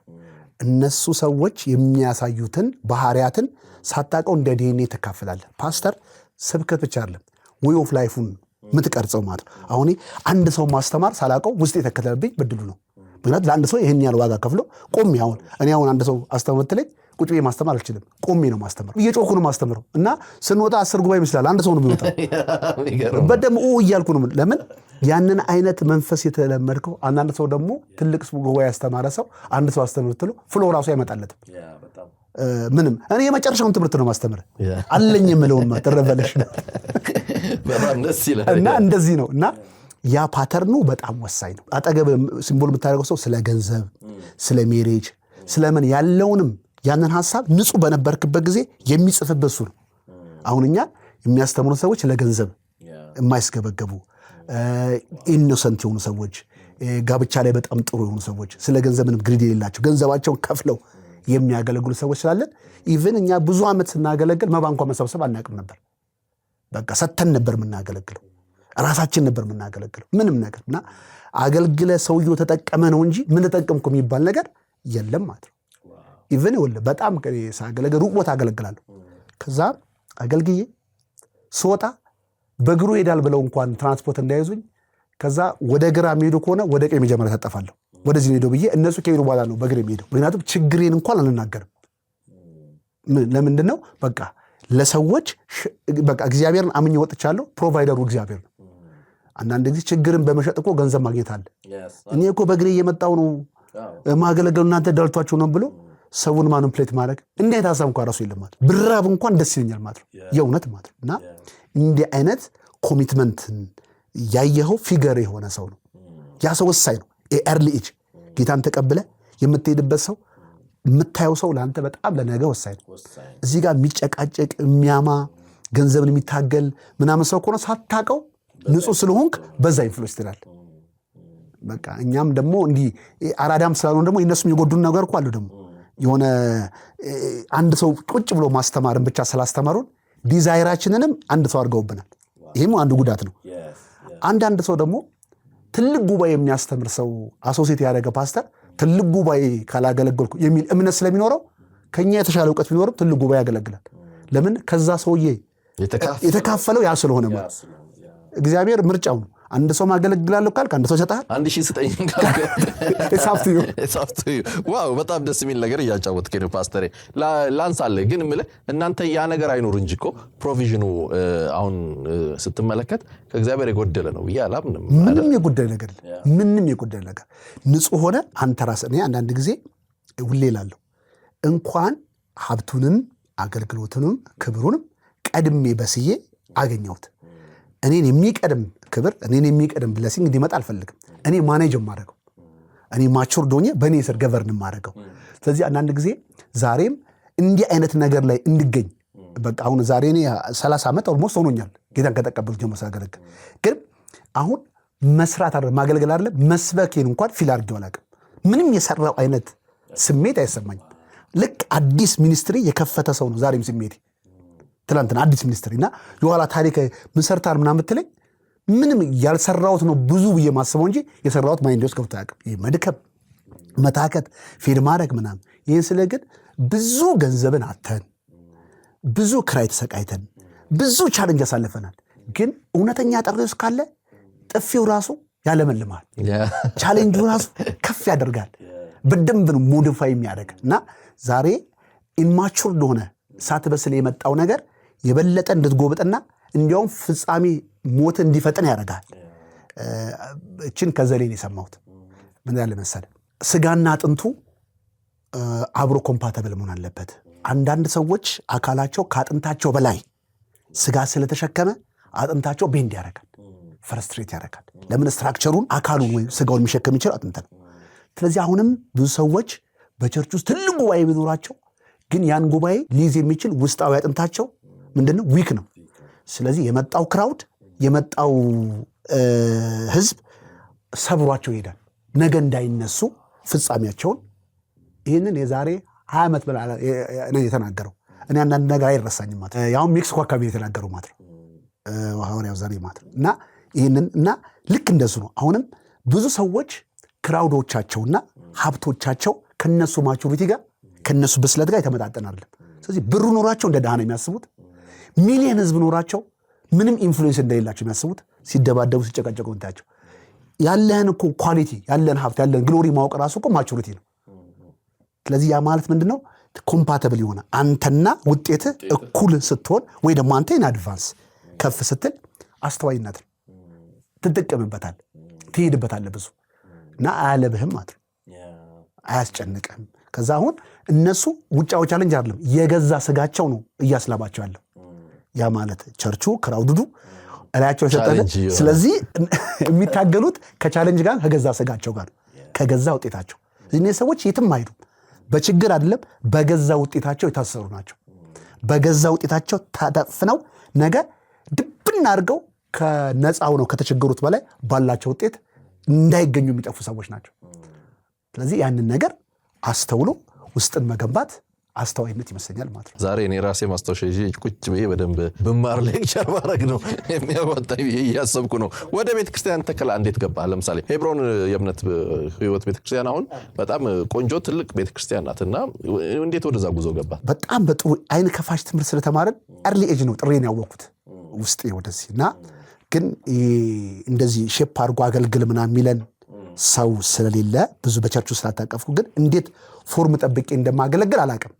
እስከ 97-98 እኔ መስበኩና ማገልግለው እንጂ የቸርች ፎርማት አካሄድ ምናምን ብዙ አይገባኝም። አስተምራለሁ፣ አገለግላለሁ፣ ቸርች አለ በላላንቻ አካባቢ አገለግላለሁ ምናምን ግን የሆነ በደንብ ከዛ ግን የመጀመሪያው አካባቢ ግን የሆነ ቤተሰቦች ነበሩን ኑ ተጠመቁ ብለው ሌላ ቸርች ውስጥ ሊያስገቡን ሲሉ ቁጭ ብዬ አንተ የራስን ቸርች ተመሰረታል የሚል ቮይስ በውስጥ የሰማው። ከዛ በኋላ ነገ ጥምቀት ነበርን አልጠመቅም ብዬ ቀረው። በቃ እኔ የራሴ ጥሪ ያለ ገባኝ በደንብ በውስጥ። ከዛ እዛው ቀረው። ቸርች ምንድነው ስል ምንድን ያለኝ በመኝታ ቤት አልጋ ላይ ሂድና ሀብለ አስተምር። በቃ ቸርች ማለት ያ ነው አለኝ ማለት። ከዛ ያጎቴ ሚስት አለች እሷን ነው ማስተማር ጀመርኩት ማለት ነው። ከዛ በኋላ በቃ ሙሉ የቸርች ሊደር እንደሆንኩ ራሴን አምኜ በደንብ ነው ማገለግለው። ግን የቸርች ፎርማት አለው ኳይር አለው ምናምን አላቅም። ስለማላቅ ከዋይልድ ስለመጣው ከትምህርቴ ስለመጣው የቸርች አካሄድን አላውቅም። ለዚህ ነው ቶሎ ብዬ ለመታወቅም ጊዜ ፈጀብኝ ማለት ነው። አካሄዴ ከኖርማሉ ትሬንድ ወጣ ያለ ነው። ያንን ስትራክቸር አምጥቶ እንጂ ቀላል ነበር፣ ልንገር በጣም ቀላል ነበር። ባንዴ ተውሉቅ ብውል ነበር ማለት ነው። ግን ያንን ከማምጣት በፊት እኔ በየቦታው ሳሪስም ኮተቤም ምናምን እየሄድኩ አስተምሬ እመጣለሁ እንጂ አስተምሮ አንድ ቦታ ቁጭ ብለህ ኑና እኔ ጋር አላቅም። ይህንን ደግሞ አላቅም። ለምን መጀመሪያው ሰው ብያለሁ መጥቶ ስላስተማረኝ አስተምሬ እንጂ የቸርች አይነት ነገር ከዛ እየሄድኩን እያገለግል 94 አካባቢ ግን ላይሰንስ ፓስተር ዳዊት የሚባል እሱ ወደ ጌታ ሄዷል። እሱ መጥቶ እሱ ቀድሞ የሆነ ቸርች ፓስተር ስለነበረ አንዳንድ አቅጣጫዎችን አሳየን። ፓስተር ዳኒ ወደ ጌታ ሄደው ፌዛርም የነበረው እሱም መጥቶ ከኔ ጋር የተወሰነ ታይም ቸርች ፎርማትን መዝሙር ምናምን ኳየር በሱ አየን። በጣም ሮን መቼ ነው በትክክል ቸርችን ውስጥ ቸርች አገልግሎትን ጥሬ ድሮ ነው ብያለሁ ሳገለግል። ግን ቸርች ምንድን ነው ብዬ ያመንኩት ምን ታውቃለህ? 2000 ላይ በቃ ዝዝ ቸርች ያኔ ጊዜ ከጓደኛ እንደ ጓደኛ አብረን ቲም ሆነን ምናምን በቃ የምንሄድበት መንገድ ነበር ማለት ነው። እና እሱ ነው። እና በዚህ መንገድ አሁን ኦርጋናይዝድ የሆነ በጣም 3 አጥቢያ ያለን በአዲስ አበባ፣ ቀጥሎ ደግሞ በአዳማና በቢሾፍቱ የሚገርም ቸርቾች አሉን። ብዙ በስሬ ብዙ አገልጋዮች አሉ፣ ባይብል ስኩሎች አሉን። ብዙ ደግሞ ኢምፓክት ፉል የሆኑ ሚኒስትሪዎች አሉን። እንዳልኩ በጣም በስራችን ደግሞ የተደራጀና በጣም ኤክሰለንት የሆነ እንደነ አብዲ እንደነ ነባ እነ ዳኒ እነ ምረታብ በጣም ፓወርፉል ከኔም የተሻሉ ሲናገሩ መሰማት የሚችሉ ሰዎችን አፍርቻለሁ። እና በጣም ነው ደስ የሚለኝ። እኔ ሚኒስትሪን እንዴት ነው የምታየው ማገልገል ማብቃት ስለው በቃ ሰው ውስጥ ፓስተር ስራን አይሰጥም፣ ስራ ከሰው ይወለዳል ብዬ አምናለሁ። እና ሰዎችን ራሱ ስታስተምራቸው ጸጋቸውን ከውስጣቸው ፈልቅቀው ሲያወጡ ከዚያ ጸጋቸው ላይ ሜዳ ትሰጣቸዋለህ፣ ያን ነገር ይነሳሉ። እና በጣም ብዙ ውጤትን ብዙ ስራችን ሰርተናል። ከመወደው ነገር ሌሎችም ሰዎች ከሚናገሩት ነገር አንዱ ሄብሮን ያለው የመጽሐፍ ቅዱስ ትምህርት ቤት ነው። ከቤተ ክርስቲያን እኩል ነው በደንብ የሚሄደው፣ ፍጥነቱም እንቅስቃሴውም እናንተ ጋር ትምህርት ትኩረት ይደረጋልና ላነሳ የፈለኩት ያ ቀድሞ የነበረ የማስተማር ነገር ነው። ሄብሮን አጠገብ ላጠገብ በደንብ ባይብል ስኩል እንዲኖራት እና እያንዳንዱ ምዕመን ደግሞ በዛ ስርዓት ውስጥ እንዲሄድ እያስገደድክ የምትሄድ ልክ ነው። እኔ ምንድነው አንድ አማኝ ቤተክርስቲያን ውስጥ ካለ የቤተክርስቲያኒቱን ሙሉ ትምህርትና ሐሳብ እንዲያውም ሚሽኗን እና ደግሞ አንድ አማኝ ደግሞ እንደ አማኝ ይሄ ሄብሮን ብቻ ሳይሆን ማንኛውም አማኝ በርዝራይቱን ቀጥሎ የተሰጠውን የልጅነት መብትን በትክክል አውቆ ህይወትን ኢንጆይ እንዲያደርግ ከመሰረት እንዲማር ትልቅ ፍላጎት አለኝ። ስለዚህ ይህንን ፍላጎት ምንድን ያደረኩት ትምህርት ቤት ፎርማት ሰተን በደንብ የራሳችንን ዶክትሪን አመላከት አዳርገን ትምህርቶችን ወደ 32 አይነት የትምህርት አይነቶችን ከፋፍለን ማንኛውም አማኝ ሲመጣ በዛ ውስጥ በማታ ሐሙስና ቅዳሜ ቀን ደግሞ ሰኞ፣ ሮብና አርብ ከ3 ሰዓት እስከ 6 ሰዓት ባለው ጊዜ ሁሉም ሰው በዛ ውስጥ እንዲያልፍ እናደርጋለን። ያ ደግሞ አንደኛ ጥቅም ምንድነው? አንድ አማኝ የተፈጠረበትን ዓላማ ልጅነት መብቱን ራይቱን በደንብ አውቆ ሲኖር ክርስትናንም ያለ ፍርሃት እንደገና ደግሞ ያለ መሰናከል ማለፍ የሚችልበት ከእውቀት የተነሳ እንደሆነ እናውቃለን። ስለዚህ ይህንን ማድረጋችን አንደኛ በዚህ በ2 ዓመት ኮርስ ውስጥ ሲማሩ ሰዎች በዛው ትምህርት ውስጥ ጸጋቸውንም እንዲለዩ ደግሞ የተሰጣቸውን ጸጋ አውቀው ደግሞ እንዲያገለግሉ የሚፈታም ደግሞ ትምህርቶች ስላለ ብዙ ፕሮዳክቲቭ የሆኑ ሰዎችን አምርተናል። ከእንደገናም ደግሞ ቤተክርስቲያናችን ውስጥም ደግሞ ሰዎች የምናስተምረውን ነገር ክሊር አድርገው ስለሚያውቁ ክርስትናችንም ያለ ሸክም ኢንጆይ ያደርጉታል ማለት ነው። ምክንያቱም ዝም ብሎ አስቀምጠ አንተ ለነሱ አለቃ ሆነ እንድትኖር ሳይሆን አንተ ወደ ደረስክበት ነገር እንድታበቃቸው ነው እግዚአብሔር የሰጠ፣ ወደዛ እንድታመጣቸው ነው እንጂ አንተ ስማርት ሆነ አንተ የበላይ ሆነ አንተ ብቻ ሴጣን የምታበረላቸው አንተ ብቻ የምትፈውሳቸው አንተ ብቻ እነሱን በረከት እንደሆንክ ሳይሆን እነሱም አገልጋይ እኮ እርዳታ እኮ ሌላ ነገር አለም ያላቸውን ነገር እስከ ማሳወቅ ድረስ ነው። ያንን ብርሃን ኢንላይትመንት መስጠት ከዛ ፈውሳቸውን ራሳቸውን እንዲያመጡ በመንፈስ ቅዱስን ሰምተው እንዲታዘዙ ቀጥሎ ህይወትን ኢንጆይ እንዲያደርጉ ማብቃት ነው። ዛሬ ልክ ተፈጥሯዊ ልጅ እንደወለድም ማለት ነው። ተፈጥሯዊ ልጅን ዛሬ ቁጭ ብለህ በዳይፐር በማንኪያ እየመገብከው ለመኖር አልወለድከው። ከዚህ ተሻሽሎ ከዚህ አድጎ ራሱን ችሎ ካንተ እንዲወጣ ነው። ስለዚህ ቸርችም የተጠራችው ህፃናትን ሰብስባ እኔ ያውቅልሃለሁ፣ እኔ ሰብርልሃለሁ፣ እኔ ነፃ አወጣለሁ የሚል ነገር ሳይሆን ሰዎችን ወደ ማብቃት ለማምጣት ነውና ይሄ ከቸርቹ አንዱ ተጣብቆ ያለ የባይብል ስኩል ነው። ከ10 ዓመት በላይ ብዙ ሰዎችን በየዓመቱ እናስመርቃለን፣ አፈርተናል፣ አገልጋዮችንም እናፈራለን። የቤተክርስቲያን ከኋላ ታሪኮች ስትመለከት ቤተክርስቲያን ራሷ ትምህርት ቤት እንደነበረች ነው አይደል? አሁን እኛ ይሄ አምልኮ ስርዓቱ ምናምኑ አሁን በኋላ ላይ ያደገ የመጣ ነገር ነው አይደል? ግን ቀደም ባሉ ጊዜያት ላይ ለምሳሌ ከምስረቷ ጀምሮ ትምህርት ቤት እንደሆነች ነበርና ከዛ ትንሽ ፈቀቅ እንዳለን ይሰማሃል? በደንብ ለዚህ ነው እኮ አሁን አማኙ ዝም ብሎ በኢንፎርሜሽን በሆድ ስብከት ስለተንጠለጠለ እኮ ነው ሁሉ ንፋስ ወደዛና ወደዛ የሚያደርገው። ስለዚህ የመንፈሳዊ ብስለት የእውቀት ብስለት ነው እንጂ የፊዚካል እድገት አለ። መንፈሳችን የትም አያድግም። እደጉ የተባለው በአስተሳሰባችን ነው። ስለዚህ እያንዳንዱን አማኝ ያለበትን ዶክትሪን ያለበትን ህይወት በትክክል ካማለ ካወቀና ከተረዳ የራሱ ህይወት ምን እንደሆነ ብርሃንን ካገኘ ሌላ ዓለምና ስህተቶች ቢመጡም የመዋጋትና ማሳለፍ የሚችለው ከተቀበለው ትምህርት ነው። ስለዚህ በጌታ በኢየሱስ ክርስቶስ ሚኒስትሪ ላይ ጎልቶ ከሚታየው ያስተምር ነበር የሚለው ነው። ስለዚህ ማስተማር ማለት በቃ ሰውየውን ወደ ተፈጠረበት ኦሪጂናል ፐርፐስ መመለስ ማለት ነው። ስለዚህ ያንን ፐርፐስ ከመለስከው ነው እና አሁንም የጴንጤቆስታል ወይ ደግሞ የአማኞች ትልቁ ቻሌንጅ ይህንን ነው ማለት ነው። እያንዳንዱ ሰው የበሆድ ስብከት በሮብ ስብከት ተንጠላጥሎ ነው ያለው። ስለዚህ ምንድነው የሚመጣውን ንፋስ መቋቋም አልቻለም። ከእንደገና ደግሞ መቋቋም ብቻ አይደለም፣ ኢንፍሉዌንስ ወይም ደግሞ ተጽዕኖ ፈጣሪነት ወደ ዓለም መሄድ የሆነ ነገር አደርጋለሁ የሚል የሚጓጓ አቅም የለንም። ስለዚህ የታጠቀ ትውልድን ለማፍራት ቸርች ከሁሉ በፊት የምታስተምርበት ነገር ቢበዛ በጣም ፋይን ነው። ከምንዘመርበት ከምንጮበት ይልቅ ቁጭ ብለን የምንማርበት ጊዜ ቢበቃ ቢጨምር ዛሬ የምታየው ችግር በቤተክርስቲያን ልታይ አትችልም። እና ቁጭ ብሎ ማርና ትምህርት ሚስ ማድረግ ነው ዛሬ ለምታየው በንፋስ ወደዛና ወደዚህ በቃ የሚናወጡት ማለትና ቸርች ላይ ያላቸውን ነገር ሁሉ ከፋፍለው ቢያስተምሩ ዛሬ የኛ አማኞች እኮ ከደህንነት ትምህርት በላይ ምንም ያውቁት ነገር የለም። በቃ ትልቁ ነገር ደህንነት ገና ስንገባ መጠመቅ ምናምን ትምህርት ነው። ከዛ በኋላ እንዴት መጸለይ እንዳለበት፣ እንዴት በርዝ ራይቱ ማወቅ እንዳለበት፣ እንዴት በነፃነት መኖር እንዳለበት፣ እንዴት መስጠት እንዳለበት፣ እንዴት ቻሌንጅ ማለፍ እንዳለበት። ለዚህ ነው አሁን ወደ ሌላ አስተማሪዎች ወደ ተለያየ ሰልፍ ሄልፕ ወደሚያስተምሩ ሰዎች ጆሮቻቸው ተስቦ የሚሄዱ ይሄ ቤተክርስቲያን ውስጥ የነበረ ትምህርት ነው። እና አገልጋዮች ትልቁ ነገር ትልቁ የቸርቻን የማስተማር ጊፍት ትልቅ ገኖ በቸርች ውስጥ መቀመጥ ያለበት እሱ ነው ብዬ አስባለሁ። አንዳንድ ቤተክርስቲያን አካባቢ ውስጥ ስትመለከት የደህንነት ትምህርት የሚያስተምር ወይ ደቀ መዝሙር ትምህርት የሚያስተምሩ ሰዎች ዋና መጋቢውን አይነት ያክል ያልሆኑ ወይም ደግሞ ለምሳሌ ሜንላይን ቸርቾች የምንላቸው ከሆኑ ደግሞ ሙሉ ጊዜ የምትለው የሆነ ብዙም ለአገልግሎት እንትን ለሌለው ሰው በቃ አንተ እስቲ በቃ አንተ ደህንነት አስተምራቸዋ ተብሎ የሚሰጥ አይነት እንደሆነ ነው የሚሰማና በቃ ምን ቦታ የሌለው ነገር ታጥፎ መከራው የመጣው እኮ ለዚህ ነው።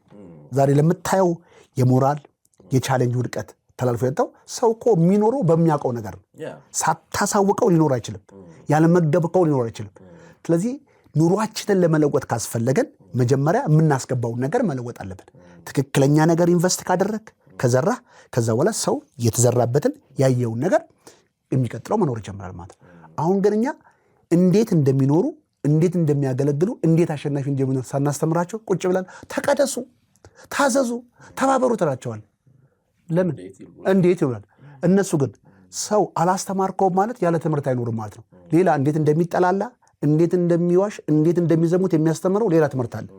ያ ነገር እያስተማረው ነው። ስለዚህ ምንድነው የተማረውን ነገር አፕላይ ማድረግ ሲጀምር ድብድብ ይጀምራል። ዛሬ እኮ ክርስትና ቀረ ድሮ ቀረ ይባላል። ድሮም ሌላ አይደለም። ድሮም የእግዚአብሔር ቃል ስለተሰበከ ነው። የሐዋርያት ዘመንን ቤስት ያደረገው የተሰበከው ቃል ነው።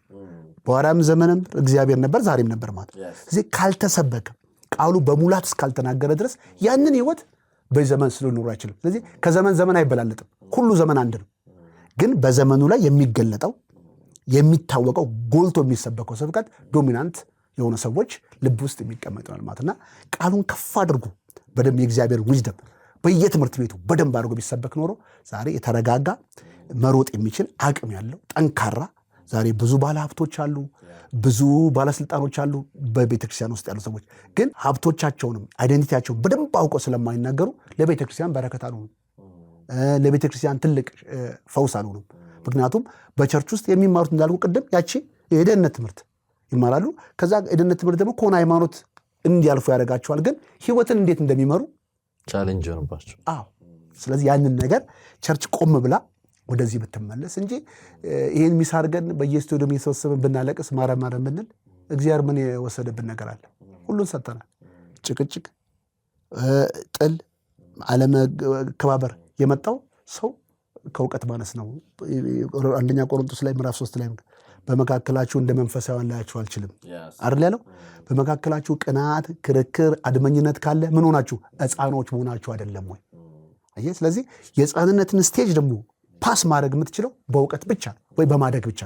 ካላደግከው ያንን ፍሬ ማፍራት አይቀርም። ግን እዚህ ጋር አንድ ዋና ነገር ብናነሳ ደስ ይለኛል። ለምሳሌ ከተማ አካባቢ ወይ ማህበራዊ ሚዲያ ወይ አንዳንድ ቦታ ላይ ልክ እንደናንተ አይነት ቤተክርስቲያኖችን አስመልክቶ ከሚነሱ ሀሳቦች መካከል አንዱ ለምሳሌ ይሄ ዶክትሪናል ወይም ዶግማ ላይ ትኩረት ያደረጉ ንግግሮች፣ ትምህርቶች፣ ሀሳቦች በዋና ጉባኤ ላይ ብዙ አይደመጡም የሚባል ሀሳቦች ይነሳሉ። ይሄ የተግባራዊ ክርስትና አስተምህሮ ላይ ብቻ ፕራክቲካል ቴዎሎጂ የምንለው ላይ ብዙ ትኩረት ያደርጋሉ ተብሎ ይታሰባልና ከዛ አንጻር የሚነሳው አንዱ ትችት አያምኑትም ወይ ስለ ይክዱታል የሚል ነገር አለ።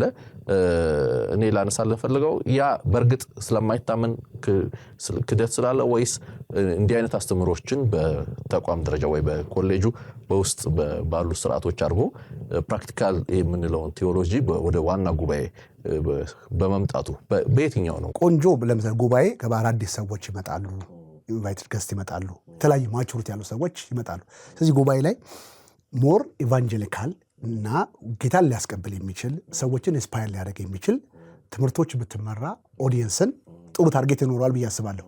ነገር ግን ቸርቿ የራሱ የባይብል ስኩል ትምህርቶች ቢኖራት ግን የሚያምኑ ሰዎች ሁሉ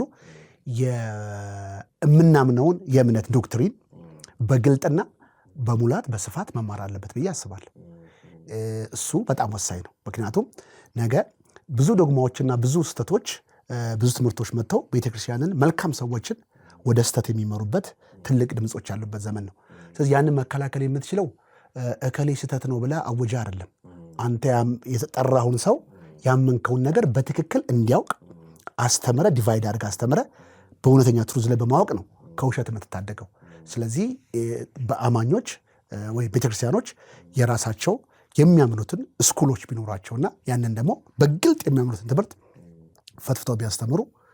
አንዳንድ የውጭ ሀገር መጽሐፍቶች ምናምን ስትባል ትንሽ ባፕቲስቲን ቸርች ምናምን የሚባል ስታየው ይህን የሚያክል አንበበ ማትጨርሰው ትላልቅ ትምህርት አለ። በቃ ያላቸውን ጥምቀት ቢያምኑ ምንም በዲቴል ያስተምራል። ስለዚህ እኛ ዛሬ ከተወሰነች ከ216 እና 23 ፔጅ በመጽሐፍ በላይ ትልቅ ቸርች መሰረት የለው፣ የሚያውቀው ነገር የለም። እና ሁሉም ሰው ይህንን ነገር ቢያቅ ቢረዳ ብዬ አስባለሁ ማለት ነው። እኔ ይህንን እጠቀማለሁ። ቸርቻችን ውስጥ የእኛ የፌዝ ላይንን ትምህርት፣ ቴዎሎጂ፣ ዶግማዎችን፣ እምነታችንን እንዲሁም ደግሞ ሄብሮን ቤተክርስቲያን ያላትን ልዩነት ወይም ደግሞ ፎከስ የምታደርግበት ነገር በግልጥ አስተምራለሁ። ስለዚህ ሰው ከኔ መለየት ካለበት ነገር በአንዱ በትምህርት ነው ብዬ አስባለሁ። መቆምም ካለበት በትምህርት ነው ብዬ አስባለሁ። በቤታችን ባለው ትምህርት መቆም፣ በዚህ ኮኔክሽን ስትኖር ነው ጠንካራ ነገር የሚፈጠረው ብዬ አስባለሁ። ሳሪስ ነበር የመጀመሪያው አጥቢያ ቤተክርስቲያን እንቅስቃሴ የነበረው እና አሁን ላይ ወደ ቦሌ ገብታችኋል። በጣም የሚያምር ከተማ መካከል፣ ከተማው የሞቀበት መካከል ላይ እና አንዳንዶቻችን እየቀናንባቸው አይነት ነገር ነው ያለ ነው እና በደስ የሚል ቦታ ላይ ነው እግዚአብሔር ያዘጋጀላችሁ እና በአጭር ጊዜ ውስጥ ደግሞ የማምለኪያ ደስ የሚል የማምለኪያ አዳራሽ ተሰርቷል። ጉባኤ መጥቻ ይቻለውና ጉባኤውን ስመለከተው ውስን ቁጥር ነው ያለው። ማለት ከሌሎች ከሄድኩባቸው ጉባኤዎች አንጻር ውስን የምትለው ሰው ነው ያለው። በዛ ሰው ግን ይሄንን ደግሞ ተሰርቶ ሳይ አስደንቆኛልና እንዴት አሳካችሁት ይሄንን የሚለው ጥያቄ ለኔ ጥያቄ ነውና እሱ ብታካፍለኝ ደስ ይለኛል። ፈንድም ከውጭ ካለ እንዴት ነው? እግዚአብሔር ይመስገን። ምንድነው ያው ጉባኤው ትንሽ ቢሆንም ነገር ግን በወንጌል ስራ ላይ በብዙ ትምህርት ስለሄዱ ኮሚትመንታቸው ከፍ ያለ ነው። ሁለተኛ ቆሮንቶስ ላይ ምዕራፍ 8 መሰረት የድነታቸው ጥልቀት ግን የልግስናቸው ብዛት ይላል ማለት። ስለዚህ ልግስናን ብዛት የሚያመጣው የእግዚአብሔር ቃል ዊዝደም ነው ብዬ አስባለሁ።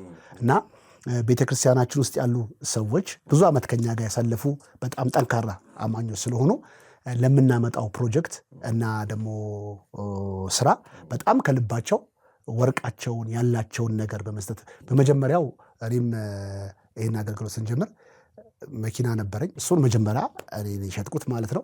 ምክንያቱም በቃ በማስተማር ምሳሌ እንደሆንከው ደግሞ በመስጠት ደግሞ ለሰዎች ደግሞ ምሳሌ መሆን አለብን። ስለዚህ ሁሉም እንደዚህ አይነት ነገር ስላለ ያን ኮሚቴ ከረቲያ ደግሞ ፕላኖቻችን አብረው የኛ ቲሞች ይህንን የሚመሩ ስለ ኮንስትራክሽን ስለተለያየ ነገር የሚመሩ ቲሞች አሉ። በጣም ወጪ ቆጣቢ በሆነ ብዙ ነገሮችን በማማከል በጣም ፍሪ የሆኑ ነገሮችን በማድረግ ከእንደገናም ደግሞ ጉባኤዎችንና ህዝቦቻችንን ደግሞ አማክለን እኛ በዚህ ደረጃ የምንሰራው ይህ ነው ብሎ ራሱ የምንሰራውን ነገር ማወቅ ራሱ አንድ ብልህነት ነው። አንዳንድ ጊዜ ሞራል ምናምን ብለን ግራንድ ፕላስ 30 ብለን ብንጀምር ገና 2 ብሎኬት አውጥተን ወርደን አየር ላይ ከምንሄድ በአሁን ባለን የመመናን ቁጥር ደረጃ ይህንን ስትሬች ብናደርግ እንሰራለን ብለን ገመትን። ከዛ ለዛ ስትሬች አደረግን፣ አወጣን፣ ሰራን። አሁን ደግሞ ያለን ጉባኤ ከነበረን ድሮ ከነበረበት ቁጥር እጅግ ብዙ ወንበሮች ጨምረናል። ጉባኤም ትልቅ ነው፣ አዳራሹም ትልቅ ነው። ስለዚህ ይህንን ከሞላን በዚህ 4-5 ዓመት ከሞላን ከዛ ደግሞ ጉባኤ ደግሞ ሌላ 30-40 ፎቅ መስራት የሚችልበትን አቅም እናወጣለን ብለናል እና የህዝቡ ኮሚትመንትና ያንን ለማስፈጸም አሳይን የተደረጉ ኮንስትራክሽን ቲሞች አሉ። በጣም ዋይዝ ናቸው፣ አስተዋይ ናቸው። በጣም ዴዲኬትድ በመሆን ወጪ ቆጣቢ በሆነ መልኩ ስለሰሩልን ለዚህ ድል በቅተናል እና ሄብሮን ፋሚሊ ተሳክቶልናል ማለት ነው። ሜጋ የምትለው ወይም ደግሞ ብዙ ቁጥር ያለው ምዕመን አሁን በጣም ተፈላጊ አስተሳሰብ ነው። አንዳንዶች አይ የለም እቺ በቤት ህብረቷ ወይም ደግሞ አነስተኛዋ ህብረት ትመረጣለች ይላሉና እናንተ እዚህ ጋር ፎከስ ማድረግ የፈለጋችሁት በፍላጎት ነው ወይስ ቀስ እያልን እናድጋለን ወይ የሜጋው ሊመጣ ይችላል የሚል የትኛው ላይ ነውና ለአንተስ የትኛውን ትመርጣለህ? ትልቅ ጉባኤ ወይስ አሁን ያለው ተመችቷል? አይ ማደግ በቃ ከዚህ በላይ ማደግ አለብን። ይሄኛ አሁን የስራዎችን ውጤት ነው። እኛ ቸርቻችን ላይ ምንድነው የምናደርገው መሰለ? ሴንትራል ቸርች አለን፣ ባይብል ስኩል አለን። ከነገናም በየሰፈሩ ደግሞ ሆም ቸርቾች አሉን። ወደ 8 በላይ ሆም ቸርች አሉን። በዛ ውስጥ እናደርጋለን። ግን ምንድነው ይሄኛው አሁን ያለንን ነገር ሞልተን ከጨረስን እስከ 10 ሺህም እስከ 20 ሺህም እስከ 30 ሺህም እንደ ፑሽ ማድረግ ይጠበቅብናል ብዬ አስባለሁ ማለት ነው። ስለዚህ ይሄንን ነው ይሄ አሰራር ሳይሆን በቃ አሁን ስንደርስ ለምንድነው መሰለ አሁን ቲቺንግ ሚኒስትሪና የሂሊንግ ፕሮፌት ሚኒስትሪ የሚያመጡት ነገር የሚስቡበት የተለያየ ነገሮች ማለት ነው። ይኛ በጣም ዶሚናንት እንትናችን ቲቺንግ ነው። ስለዚህ ቲቺንግ ደግሞ በአንድ ጊዜ ሰዎችን ዋው አያስብልም። የራሱን ነገር ወደ ራስ የምትመለስበት ነው። እኔ ሸከምላለሁ አይደለም የምትለው። ስለዚህ ወሳኙ ነገር ከመጣኛ ጋር ለዘላለም ይቀረው ብርሃን ከበራለት። ግን ምንድነው አንዳንድ ጊዜ የሂሊንግ ምናምን ብታደርግ ሰው እንደ ክራውድ ሊመጣ ይችላል። ያ ማለት የሆነ ኢሹን ፈቶ ሊሄድ ነው እንጂ ያንተም ተከታይ ላይሆን ይችላል ማለት ነው። ስለዚህ ጊፍት ላይ ከመኖር ይልቅ ቸርች ቤተክርስቲያን በማስተማር የምታመጣቸው ሰዎች ሞር ስተብል ሆነው እንዲኖሩ አቅም ይኖራቸው። አሁን ብዙ ቸርቾች የሆነ በፕሮፌት ሆነ ደግሞ በሂሊንግ ምናምን ልትሰበሰባችሁ ትችላላችሁ። ግን እነሱ ያን ነገር ካቋረጥክ የሚቀጥለው 2 ሰው ላታገኝ ይችላል። ያ ደግሞ ጥሩ አይደለም። ያሱን ከማድረግ በመጀመሪያም ፈውሱም እንዳለ ፕሮፌሲውም እንዳለ አብሮ እኩል ደግሞ ትምህርቱ እኩል ቢሆን በጣም መልካም ነው። አዲሱን ፕሮጀክት እናንሳ። በተለይ ለሌሎችም ፓስተሮች በጣም ጠቃሚ ይሆናል ብዬ የማስበው እናንተ ቤተክርስቲያን የጀመራችሁት ጸጋ ማካፈል የሚለው አዲሱ ፕሮጀክት አለ። ለምሳሌ አሁን ቅድም ነገረኛ ቢሾፍቱ ሌሎች ከተማዎች ላይ አጥቢያ አላችሁ። ግን እንደ አዲስ ደግሞ ስትሬች አድርጎ ወደ ሌሎች ቦታዎች ላይ አጥቢያ ተክሎ ከመንቀሳቀስ ይልቅ ሌሎች የተተከሉ አጥቢያዎችን ኢምፓወር ማድረግ ይሄ በጣም ትልቅ ይመስለኛል፣ ትልቅ ራዕይ እና እኔ እንዲያውም በቃ እያሰብኩ ነበር እዛ ፕሮጀክት ውስጥ ልካተት ይሆን እንደ ጨዋታ ነውና ጸጋ ማካፈልን አንሳልኝ። በጣም ለብዙዎች ጠቃሚ ፕሮጀክት። ዛሬ 10 ዓመት አካባቢ ነው አዳማና ቢሾፍቱ ላይ ቸርች ከመሰረትኩ በኋላ ያው ብራንች አውት የማድረግ ምኞትና ፍላጎት ነበረኝ እና ወደ ድሬዳዋም እና ወደ ጅማ እንደዚህ ኮኔክሽን ኖሮ ለመመስረት ሐሳብ አድርጌ ሲሄድ በውስጤ በቃ አለቀና በቃ ተመሳሳይ ቸርች ሄደ እዛ ድሬዳዋ ላይ ጅማ ላይ ከፍተ ሪሶርስ ከምትጋፋ ምንም ብዙ ፈቀቅ ያላለ ልዩነት የለው ሌላ ስም አምጥተ እዛ መጨናነቅ ከምትከፍት ኦልሬዲ እኮ ያሉት ቸርቾች በቃ በትግል ውስጥ ያሉ ያንተ የምትለው ሚሽን እየሄዱ ናቸው። ስማቸው ይለይ እንጂ ተልኳቸው አንድ ነው። ስለዚህ አንተ እኔን የምፈልገው አለኝ ውስጤ የተሰማኝ እንግዲህ በደንብ ነው የጻፍኩት። ከዛ አንተ ያለህን ጥሩ የምትለውን ኳሊቲ ለሌሎች ቸርቾች ኦፈር ብታረግ ሌሎች ቸርቾች የበለጠ ስትሬች ያደርጋሉ የሚለው ነገር ለውስጤ በጣም ገዛውና ከዛ ተውኩት። በዛ በኋላ የነበረኝንም ኮኔክሽን አቋርጬ በሶስቱ ቸርች ብቻ ቁጭ ብዬ ይህንን እግዚአብሔር በውስጥ ያስቀመጠውን ነገር ማሰላሰል በደንብ አድርጌ ማሰብ ጀመር። ከዛ 3 ነገር ከዚህ ሀሳቦች እኔ ጋር ያለን ኳሊቲ ብለየለየው ቅድም እንዳልኩ ቸርቻችን ውስጥ ኦርጋናይዝድ የሆነ ትምህርት አለ። በቃ በደንብ በቃ ስኬጁል የሆነ በደንብ ከሀስከፈ ፈትፍቶ የሚያስተምር እና አስተማሪዎችም አሉ በቃ። ስለዚህ ብዙ ቸርቾች ደግሞ እንደዚህ ኦርጋናይዝድ የሆነ ከደህንነት እስከ ትልቅ ስኩል ያላቸው ሰዎች ላሉ። ስለዚህ ይህንን ትሬኒንግ ይህንን የትምህርት ዕድል ለቤተክርስቲያኖች የምንሰጥ፣ ሁለተኛ ደግሞ ጥሩ የአስተዳደርና የማኔጅመንት እና ሊደርሽፕ የሚያሰልጥኑ የቸርችን መንገዶች 30 ዓመት ተጉዘናል። በዛ መንገድ ይህን ኤክስፒሪየንስ ሼር ማድረግ ብንችል አንዱ ኳሊቲያችን ነው።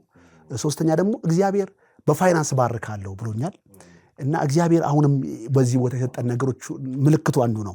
ምክንያቱም እዚህ የሚመጣው ፋይናንስ ሌሎች ቸርቾች በብዙ ፋይናንስ እጥረት ስትራግል ያደርጋሉ። እነሱም ደግሞ ፓስተሮችና የፓስተር ሚስትና ልጆች ፐርሰናሊ ማገዝ እንፈልገው እዚህ እነሱን ባግዝ ያላቸው ቤተክርስቲያን ሞር ፓወርፉል ሆኖ አቅም ኖሮት መሄድ ይችላል። ይሄ የትኛውም ዲኖሚኔሽን ያ ማለት አገልግሎታቸውን ራሳቸውን መስርተው የእነሱን አገልግሎት እውቅና በመስጠት እነሱ ላይ ይህን ጸጋ ሊንክ ለመደገፍ ነው እንጂ እነሱን እኛ የማድረግ ፕላንም ሚሽንም የለንም ማለት ነው። ስለዚህ ያን ብናደረግ ይህንን አይነት ሳፖርት ማድረግ ብንጀምር አንደኛ ቤተክርስቲያን ባላቸው ነገር ከመወዳደር ከመፎካከር የመደጋገፍ አብሮ የመሆንን መንፈስ እናዳብራለን። ስለዚህ ይህንን ነገር አስበን እግዚአብሔር እርቶን አሁን ከአንድ 10 እና 11 ፓስተሮችን ሰብስበን ልጆቻቸውን ለዓመት ጥሩ ትምህርት ቤት መማር የሚችሉበትን ቀጥሎ ደግሞ አገልግሎታቸውን መደገፍ የሚችሉበትን የተለያየ እኛ ውስጥ እግዚአብሔር ያዘጋጀልን ጥቂት እውቀቶችና ሊደርሽፕ ትሬኒንጎች በመስጠት አብሮ በመደገፍ አገልግሎታቸውን ስራ ጀምረናል እና ወደፊትም እንግዲህ ትልቁ ከዚህ ከቸርች በኋላ ትልቁ ስራዬ ነው ብዬ ማስበው ይህንን ነው በጣም ፎከስ አድርጌ የምሰራው እና በዚህ 10 ዓመት ጉዟችን ውስጥ በጣም ብዙ አስበው ነበር። አሁን በዚህኛው ዓመት ይህንን አገልግሎት ግሬስ ሊንክ ፕሮጀክት በሚል ጸጋን ሌሎች ሰዎች ሊንክ ማድረግ መስጠትና ማካፈል በሚል ስራ ጀምረናል እና ወደፊት በሚቀጥለው ዓመት ሰፊ በሆነ አንተም በተገኘህበት ይህንን አገልግሎት ኦፊሻሊ ለብዙ ሰዎች ኦፕን እናደርጋለን። ይህን ልብ ያላቸው ሰዎች በማስተማርም ሊደርሽፕ በመስጠትም ልጆችን ሳፖርት በማድረግም መሳተፍ የሚፈልጉ ሰዎችን ኢንቫይት እናደርጋለን። አሁን ይህን ዓመት ግን በራሳችን ስትረች አድርገን ሰርተን ስራውን አስቀምሰን ጉዳቱንም ምኑንም ሁሉንም ሰርተን ፕራክቲስ ካደረግን በኋላ ወደ ፓብሊክ የምናወጣበት ጊዜ አለ። ሌሎች ቤተክርስቲያናት ቢያደርጉት ተገቢ አይመስልህም? ምክንያቱም ሁላችንም እዚህ ሆነን በየክፍለ ሀገሩ አሉን፣ ግን ጥቃቅን ናቸው። ያን ያህል ኢምፓክታቸው ያን ያህል አይደለም። ግን ደግሞ ሎካሎቹ አሁን እዛው ሀገሬዎቹ ደግሞ ራሳቸው የሚንቀሳቀሱት አለና እነሱን ኢምፓወር ማድረጉ የተሻለ የሚሆን አይመስልም? ለእኔ ይመስለኛል። አሁን እኔ ቸርች መክፈትም ለእኔ አሁን ብዙ ትርጉም ያለው አይመስለኝም። ምክንያቱም ስም አይደለም ዋናው 40-50 ቸርች አይደለም ማለት ነው ያሉ ቸርቾች በቂ ነው። ካውንስሉም ያልፋል ይመስለኛል በየቀኑ ፍቃድ እኔ በቃ አሁን በፍጹም እንኳን ላደስ አይደለም ያለኝ በሰጥ ደስ ይለኛል ማለት ነው። ምንም በቃ ምክንያቱም አሁን የምትሰጥበት ጊዜ ነው፣ የምታካፍልበት ጊዜ ነው። ኢቭን እንዲያውም እኔ የማስበው ብዙ ቸርች ያላቸው ሰዎች ለያ ፓስተሮቻቸው ቸርቹ ቢሰጡ እና እነሱ ሴንትራል ቸርች ላይ ቢቀመጡ ያርፋሉ ብዬ አስባለሁ። ምክንያቱም ብዙ ሸክም ስትሄድ ያን ሁሉ ማኔጅ ማድረግ ያን ሁሉ ማስተዳደር ራሱ ትልቅ ሸክም ተገምዞ የትም አትራመድም። ስለዚህ ምንድነው ኦልሞስት አንተ ግን ያለን ኤክስፒሪየንስ ያለን እውቀት ብታሼር ብታደርግ በጣም በቂ ነው ብዬ አስባለሁ። አንድ ሎካል ለመምራት ምን ያህል ኢነርጂ ምን ያህል ጉልበት እንደሚወስድ አይታል 100 ቸርች ቁጭ ብለህ። ስለዚህ ከሁሉም አሁን ይሄ ለኔ ትርጉም አልባ ነው። ግን አንዳንድ ደግሞ ሰዎች ራዕይ ነው ጥሪ ነው ብሎ የሚያስቡ ሰዎች አሉ። ለነሱ ለምን እንዲታሰባላችሁ ብሎ ሐሳቦችን መፍረድ አንችልም።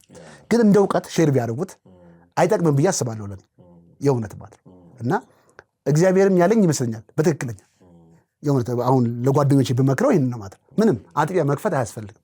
አንዱን ቸርች ከከፈት ከዛ ካገለገልክ ከዛ በኋላ ምንም በዚህ ምድር ላይ ያሉት ነገሮች ሁሉ ያስከውም ያላስከውም ፊዚካል ነገር ከአንተ ተለይቶ የሚሄድ ነገር በምድር ላይ የከበረውን ሰው አገልግለህ ብትሄድበት ነው እንጂ ብራግ የምታደርግበት አንዳች ነገር የለም።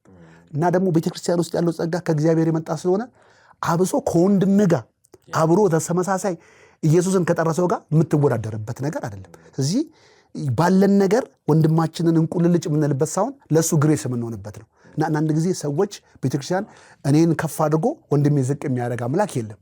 ስለዚህ ባለኝ ነገር ያሳፍራል። ስለዚህ አለኝ ምለው ነገሮች ሁሉ ለወንድሜ ካልበቃ፣ ለወንድሜ ካልተረፈ፣ ለወንድሜ ክብር ካልሆነ እኔን ይኸው እግዚአብሔር ጠርቶኛል እንዲያሳክቶኛል አንተ እየተንደፋደፍክ ነው ብለህ ወንድምን ዳውን ማድረግ ይጠቅማል ብዬ አላስብም። ስለዚህ እግዚአብሔር ካለ እና እግዚአብሔር ከረዳ ባሉን ነገር አንዳንዳችን ሙላት የምንሆንበት ለአንዳንዳችን ስትሬንግዝ የምንሆንበትን ነገር ብናደርግ በጣም ፋይን። አሁን እዚህ ቦታ ላይ እንዳልከው በጣም አሪፍ ሎኬሽን ቦታ እግዚአብሔር ሰጥቶናል።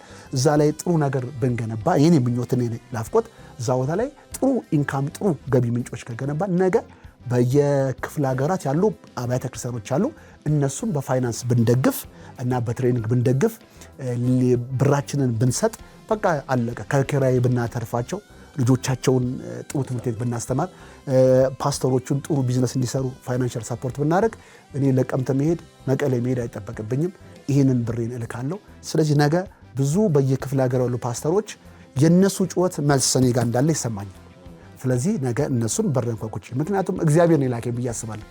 ስለዚህ ይሄ የማንም ቸርች አባል ይሁን የማንም ቸርች ስም ይሁን ይህንን ጸጋ ለማካፈል ሬዲንን እርግጠኛ ነኝ። ከትንሽ በኋላ ትልቅ ዓለም አቀፍ ፕሮጀክት ሆኖ እንደምታየውና አብረም ደግሞ እንደምትሳተፍ በደስታ ያለው ነገር ለኛ አስፈላጊ ስለሆነ በጣም ትልቅ ነገር ነው። ያነሳው ነገር ቀላል ነገር አይደለም። በተለይ እኔ ያው ገጠር ከተማ ብዙ እንቀሳቀሳለሁ በአገልግሎት ምክንያትና ብዙ ቦታ ላይ ስትሄድ ነገርየው ሚዛን ስቶ የምትመለከተው ነገር አለ።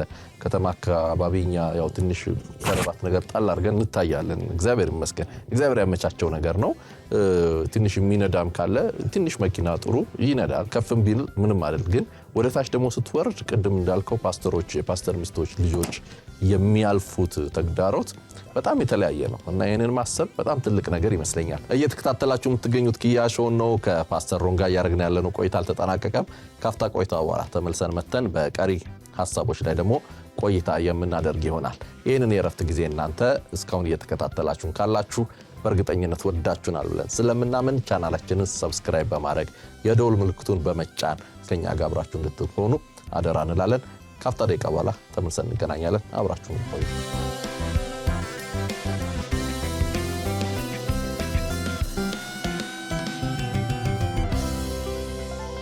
አንተ አሁን ቤተ እምነት የመራህ ነው ታውቀዋለህ። በተለይ ደግሞ በዙሪያ ያሉ ጓደኞች ናቸው ይገባሃል ቤተ እምነት ስትረሱምና ያንዳንድ ሰዎች በርናውት የምንለው ይሄ አገልግሎት መጥላት ወይም ደግሞ የሆነ ጊዜ በጣም እናያቸው የነበሩ አገልጋዮች አሁን ወደ ኋላ መሸሽ ምናልባት ከዚህ ስትረስ የመጣ ከዚህ ጫና ከዚህ ነገር የመጣ ሊሆን ይችላል። ምክንያቱም አንተ ቅድም ስትነግረን ገና እኔ እንዳልጀመርኩ ነው የሚሰማኝ እያልከኝ መሰለ። አሁን እኛ ትልቁ ነገር እዚህ ምድር ላይ ለቸርች በቃ ጸጋልኝ ብሎ ወንጌልን ሰብካ በቃ የቤተክርስቲያን ሀብት እኮ እግዚአብሔር የቀባው አንድ ሰው ነው። ወይም ጸጋ ወንጌላዊ ወይ ነብይ ወይ አፖስተል ብለኝ እግዚአብሔር የሰጠው ሀብቱ እሱ ነው። ብሩንም እንዲገኝ ሰውም እንዲመጣ አትራክት የሚያደርገው ይሄ ፕሮዳክቱን ውጤቱ የሚገኘው እሱ ነው። ግን ቸርች መታ የምታስረው ደግሞ ውጤትን የሚያመጣውን ሰው ነው። ያም ማለት በቁሳዊ በገንዘብ እሱን አፉን አስረ እንዳይወጣ በጣም በትንሽ ገንዘብ እያሰቃየው እየጠላው ከእንደገና ወንጌል ስበክ ትለዋለህ። ስለዚህ የቤተክርስቲያን አንደኛው ውድቀት ምንድነው? ጸጋው እንዳይሄድ ጸጋ አለኝ የሚሉ ሰዎችን መደገፍ አለመቻል፣ እውቅና አለመስጠት፣ አለማሰልጠን፣ ከዛ እነሱን በሙላት ፍሎ እንዲያደርጉ አለማድረግ። ስለዚህ ያ ነገር ስለሆነ ጸጋው ያላቸው ጥሪ ያላቸው እንዲያፈገፍጉና ፌድ እንዲያደርጉ ከሚያደርጋቸው አንዱ ነገር የቤተክርስቲያን አስተዳደር ይመስለኛል።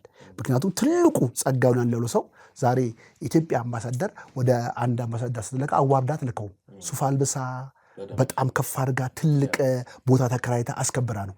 አሁንም ቤተክርስቲያን ቸርችን ተክላለሁ ብሎ የሚያስበው በ16 ብር መሳፈሪያ አዋርደ በተለያየ ነገር ሚሽነሪ ትልከዋል። አንተ ያወረድከውን ተልኮ አንተ ያወረድከውን ሰው ማን ነው የሚቀበለው?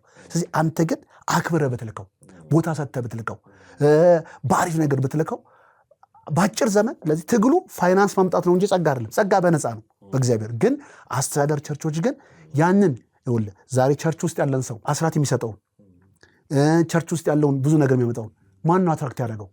የእግዚአብሔር ጸጋ ያለበት ወንጌላዊ ሰው። ስለዚህ ሰውየውን አምጥተህ እንዴት አምራቹን ታባረዋል? ስለዚህ ብሩ የመጣው እኮ ሰውየው ስለመጣ ነው። ስለዚህ ይሄ ግሬስን ሰዎች ቤተክርስቲያን ያሉ ሰዎች ያንን ስለማይንከባከቡ ቤተክርስቲያን ደግሞ እነዚህን ሰዎች ካጣን አዳራሹ ወይም ደግሞ ቢልዲንጉ ሰውን ሊስብልን አይችልም። ዛሬ አንተ ሄዳይታል ኢሮፕ ውስጥ የሚመር እና ደሳስ የሚሉ ካቴድራሎች ሰው የለባቸውም። ምክንያቱም ድሮ ትላንትና እነሱ ሰው ቢጥሩ ኖሮ እነዛ ካቴድራሎች ሰው ይጥሩ ነበር። ዛሬ እንዲያውም ቸርች ልንገር ቦታ ስላገኘ ይሳካልናል ማለት አይደለም። ቦታችን ምንም አይጠርም፣ ምንም ይጠራው ነገር የለም። ግን በዛ ቦታ ላይ የምትገልጠው ለሰው ጥቅም ብለህ የምታወራው የእግዚአብሔር ጸጋ ነው። ስለዚህ ይህንን ጸጋ የሚገልጡ ሰዎችን የበለጠ ክብር፣ የበለጠ እንክብካቤ፣ የበለጠ ኤምፓወር ብናደርግ ለዚህ አሁን አዲስ ኪዳን ድሮ እኮ ኦልድ ተስተመንት የሚማረው ወይም የሚዋበው ምን ነበር ማተው ግንቡና ውጩ ነበር። አሁን ግን ዋናው ቤተ መቅደስ ዋናው ጸጋ ያለው ሰው ላይ ነው። ስለዚህ ሰው ነው በደንብ አድርጎ ጥሩ ክፍያ ጥሩ ፋሲሊቲ ኖሮ ቢኖር ዛሬ ቸርች ከሄደችበት በላይ። ስለዚህ አምራቹን አንቀ እግዚአብሔር ሕዝብ አምጣ ማለት አይቻልም። ስለዚህ አምራቹን በደንብ አድርገ ማገዝ ኢምፓወር ማለት። ስለዚህ አሁን ብዙ አገልጋዮች ወደ ኋላ እየሄዱ ያሉበት አንደኛ የእውቀት እጥረት እና ደግሞ ሁለተኛ ደግሞ ይሄ የአስተዳደር ቻሌንጅ ይፈራል። ለምን ናሬ ለወንጌል ብሎ ጨክኖ ቢወጣ ልጆቹ ሰፈር እሱ እንኳን ዋጋ ሊችል ይችላል፣ ዋጋ ሊሰጥ ግን ልጆቹ ቤተሰቡ ያንን ማየት አይችልም። ስለዚህ ወደ አላስፈላጊ አይነት መንገድ ጋብቻ ውስጥም የተለያየ ፎልስ ትንቢት የተናገሩ ገንዘብን ወደ ማጭበርበር የሚሄደው ራሱ የቻሌንጁ መከራ ይመስለኛል። እና እንደ ቸርች ላይ ይህንን ነገር ማሰብ ብንችል ጥሩ ለውጥ እናመጣለን ብዬ አስባለሁ። ላንሳልህ ለምሳሌ አንተ አካባቢ ያሉ ወዳጆችም ስለሆኑ ከሚያነሱልኝ ነገር አንዱ የአንተን ሲምፕሊሲቲ የምንለው ነገር ለምሳሌ ፓስተር ሮን እኮ በጣም ከኛ ጋር ቀለል ብሎ ያለ ሰው ነው ይሉሃል። የሆነ አሁን እኛ አካባቢ የተለመዱ ይሄ ማካበድ የሚባሉ አይነት በቅንፍ ውስጥ አስተሳሰቦች አሉ። ለምሳሌ መሪዎች ከተከታዮቻቸው ጋር የሚከተሉት አይነት ነገር ግን ስናገኘው ከኛ ጋር ነው የሚውለው ይሉሃል። አንተም ብዙ አትከብድም እዛ ስናገኘህም ጉባኤም ስትገባ ሳቅም ጨዋታም አለህና ይሄ ያስተዳደግ ነው ወይስ ለምሳሌ ወንጌል ያመጣበት ተጽዕኖ ነውና ይሄስ ደግሞ ራሱ ቻሌንጅ አልሆነብህም? አንዳንዴ የኛ ማህበረሰብ እንዲህ ጮክ ብሎ አይናገረውም እንጂ ዲክታተር ይወዳል ይባላል። ቻሌንጅ አለው እና ደግሞ እኔ ማንነቴ ነው። ለምሳሌ ቸርች ከጸሎት ነው የምጀምረው። እንዲያውም ቸርቹ የምቀድመው እኔ ነኝ። እንዲያውም በጣም ሲምፕሊሲቲ በስቷ ተደበቅልኛል ማለት ነው። እና እኔ ደስ የሚለኝ በቃ ከሁሉ ህዝብ ጋር አብሮ መሆን መጫወት፣ ሁሉን አቴንሽን መስጠት በጣም ነው የማስደስተኝ። እና ይሄ ነገር ቻሌንጅ መኖሩ ሰዎች አንዳንዴ እውቀት ያላቸው ሰዎች ካልሆኑ ሊጠቀሙበት አይችሉም። ትንሽ ሪዘርቬሽን ቢኖርም የራሱ ጥቅም አለው። ግን ማንነትህ ከሆነ ውስጥህ ካለ ከዛ ጋር ምንም እናገኛለሁ ካላየኸው ልታመጣው አልችልም፣ ላምጣው አልችልም ማለት። ስለዚህ ደስ ይለኝ እኔ ከማገለግላቸው ሰው ጋር አብሬ ስጫወት ስቃለድ ከጸሎት ጀምሬ ቀደም መጥቼ አብሬ ወንበር ላይ ቁጭ ብዬ ስጸልይ አሸርም ስሆን ሁሉንም ሳገለግል በጣም ኢንጆይ አደርገዋለሁ። ይሄንን ለኔ በቃ ሮን ይሄ ነው ማለት ነው። ግን ይሄንን ነገር ደግሞ ሳይሆኑ ራሳቸውን ፕሮቶኮል ጠብቀው የሚሄዱ ሰዎች ደግሞ ያ የራሳቸው መንገድ ስለሆነ የሚሰራላቸው አለ። እኔንም የሚሰናከሉብኝ አሉ። ምክንያቱም ይሄማ እንደ በቃ እንደሚል ከሆነማ ብሎ ኤክስፔክቴሽኖች ዳሁን ካልበሰሉ በስተቀር አያውቁትም። ራሷ እንደ ሰውዬው አመላከት ማለት ግን እኔ ማለት እንዲህ ነኝ። በቃ ምንም ማካበድ አልችልም ራሴ ማለት ምንም ነገር ቢኖረኝ ምንም ነገር ራሴ ላይ ይሆናል ብዬ የምታገለው ነገር የለም ማለት ነው። ኢየሱስም በዚህ ይመስለኛል። ኢየሱስም ሲምፕል ነው፣ በሁሉ ቦታ ላይ ይገኛል፣ በሁሉ ቦታ ይገኛል።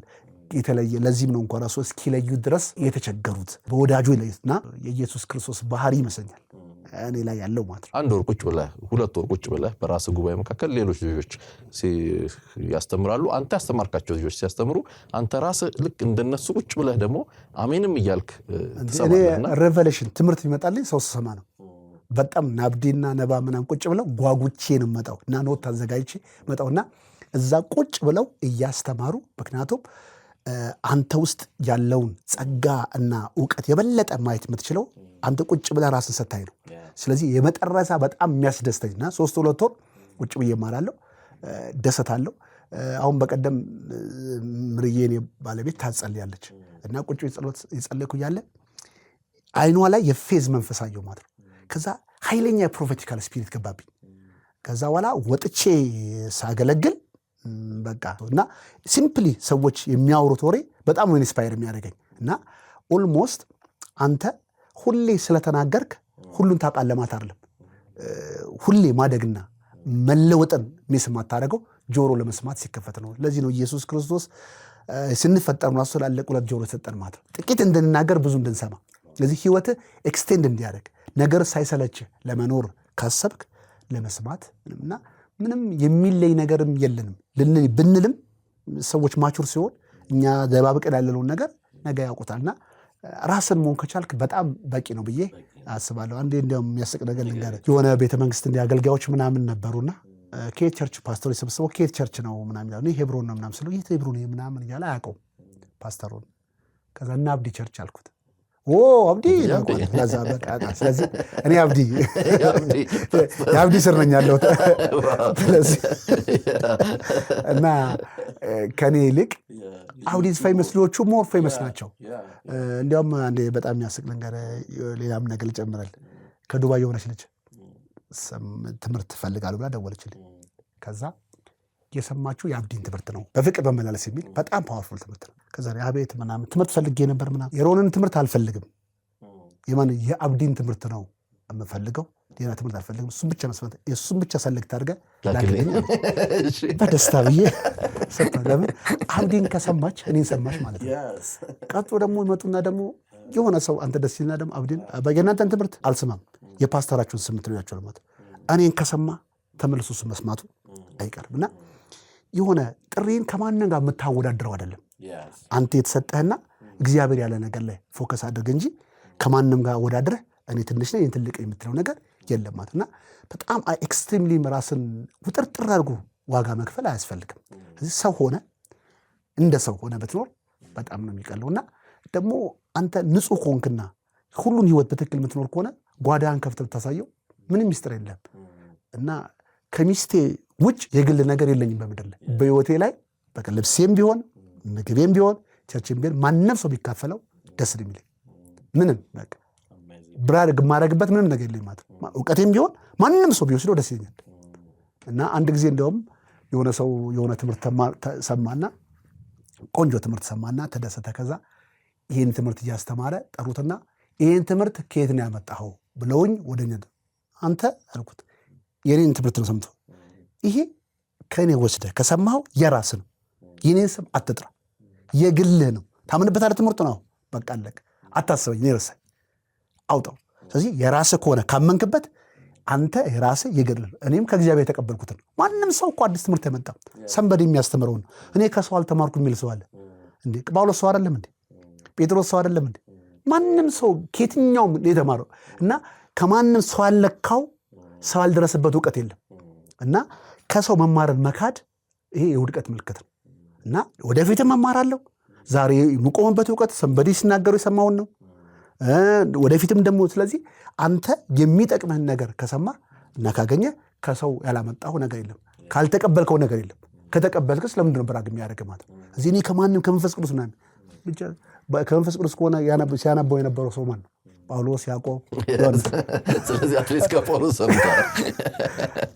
በቃ አለቀ። ምንም ከዚህ ውጭ አይሆንም። ስለዚህ ራስን መለየት አያስፈልግም ማለት ከሰው ተምሬያለሁ። ከአብዲ እማራለሁ፣ ከኪያ ከአብይ እማራለሁ። ከማንም ሰው ልማር ዝግጁ ነኝ ማለት። በመጽሐፌም ላይ የተወሰነ ነገር አድርጌያለሁ ስለዛ። ይሄ የኢየሱስ ራሱ የአመራር ስታይል እንደዛ ስለሆነ ተገቢውም ነገር ስለሆነ ማለት ነውና አሁን ከዛ መካከል ለምሳሌ ሲያስቁኝ ነበረ። ሲምፕሊሲቲው ለእኛም ያስደነግጠናል እና አንዳንድ ጊዜ እሱ ራሱ ላወጣው ህግ እሱ ራሱ ይገዛል።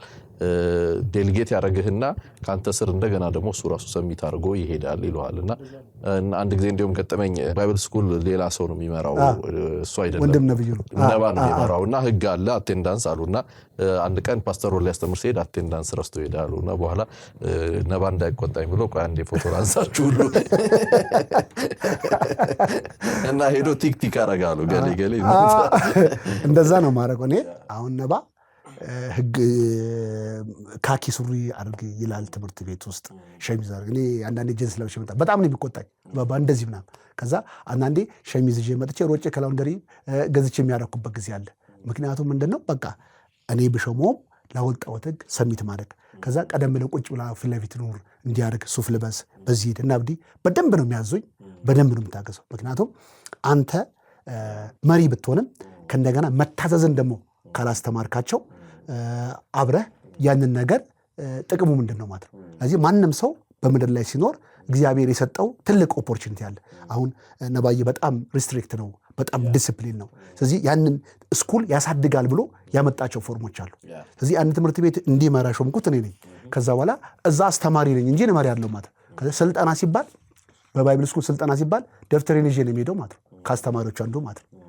አሰልጣኝ ላልሆን እችላለሁ እዛ ቦታ ላይ ግን እንደ ቲም ትሰለጥናለህ ማለት እና ምንም የሚያስቀርብን ነገር የለም። እኛ ፋሚሊዎች ነን። ክብራችን በምድር የሚገኝ በሱፍና መድረክ ላይ በመቆም ወማታር ክብርህ ስፒሪቹዋል ግሎሪ ነው። ያንን እግዚአብሔር ደግሞ ሰጥቷል። ፌድ አያደርግም፣ ማንም አይወስደውም። በውስጥ የከበርክ ከሆንክ በምድር ላይ ምንም ነገር አትፈልግም። እንዲያውም ሳትከበር ነው። ገና ደግሞ ልንገርህ ይህን ያህል ስንብለኛል እንደኔ የሚፈሩት እንደኔ ደግሞ የሚታዘዙለት ሰው የለም። እኔ ተቆጥቼ ተናግሬ አላውቅም፣ ግን ሰዓት አርፍደው አያውቁም። በጣም ታማኝ ናቸው። ኤኒ ወርድ ብናገር ሞቶ ያስፈጽሙታል። ምክንያቱም በቃ ተጽዕኖ በጉልበትና በኃይል የመጣ ሳይሆን የፍቅር ተጽዕኖ በጣም ፓወርፉል ነው። ዛሬ አምጥቼ ነባዬ የሆነ ነገር አድርግ ብለው ለምን አይለኝም ማለት ነው። ለምንድነው ያን ነገር ጠቁዬ ስለሚፈራኝ አይደለም ማለት ነው። ኮኔክሽኑ ትሩዝ ሲሆን ኦቢዲየንሱ በጣም እና ቸርቻችን በጣም በዲስፕሊን በመታዘዝ ብዙ ነገር የሚፈጸምበት ቸርች ነው። ያን ነገር ማርፈድም መሰናክልም የለም። ያ የሆነው ምንድነው በጣም ጥሩ የፍቅር መተሳሰርና ካለ ለማዘዝን በጣም ሲምፕል ይሆናል ማለት ነው። ኦቶሪቲ ጉልበት ግን በሆነች ነገር የምትሰበር ትሆናለች ማለት ነው። ዶሜን ያድርገው ኮንትሮል ጋር አስፈርተው የምትሄደው ሰው እስከ አያቅ ድረስ ሊፈራ ይችላል። ካልገባው ግን ነገ ያወቀ ጊዜ አፍርጦ የሚሄደው አንተን ነው። ስለዚህ ከምትፈራ ብትወደድ በጣም መልካም ላንሳል። በተለይ ከማህበራዊ አገልግሎቶች አንጻር ያዩዋቸው ነገሮች ለምሳሌ ከተማ መካከል ስላላችሁ አንዳንዱ እንቅስቃሴ በተለይ በጣም የሚማርክ ነው። ለምሳሌ ኮምፒውተሮች አድርጋችሁ ካሜራዎች አድርጋችሁ ምናምን በቪዲዮግራፊ በግራፊክስ በተለያየ ስልጠና በነፃ ወጣቶች ስራ የሌላቸው ወይ በዛስ መሰልጠን ለሚፈልጉ ሰዎች ያዘጋጇቸው ነገሮች አሉና ወጣቶች በነፃነት ሄደው ይህንን ሙያ ይወስዳሉ። በነገራችን ላይ አሁን ላይ በጣም ውድ ከሚከፈላቸው ሙያዎች አንዱ ይሄ ቪዲዮ የግራፊክስ ስራ ነውና ያንን ሰልጥነው በነፃ ቴንኪው ብለው ይሄዳሉ። ሌላ ደግሞ የሴቶች ንጽህና መጠበቂያ ደግሞ ዋናውና ትልቁ ነው እዛው እየተመረተ እሱ እንድታነሳልኝ። እንግዲህ ያዕቆብ 1:27 መጽሐፍ ላይ ያለች ነች።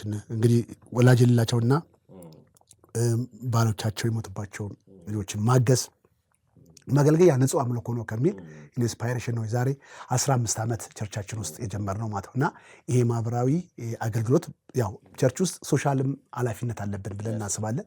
ሰው በጥቂቱ ነገር መስጠት አለበት።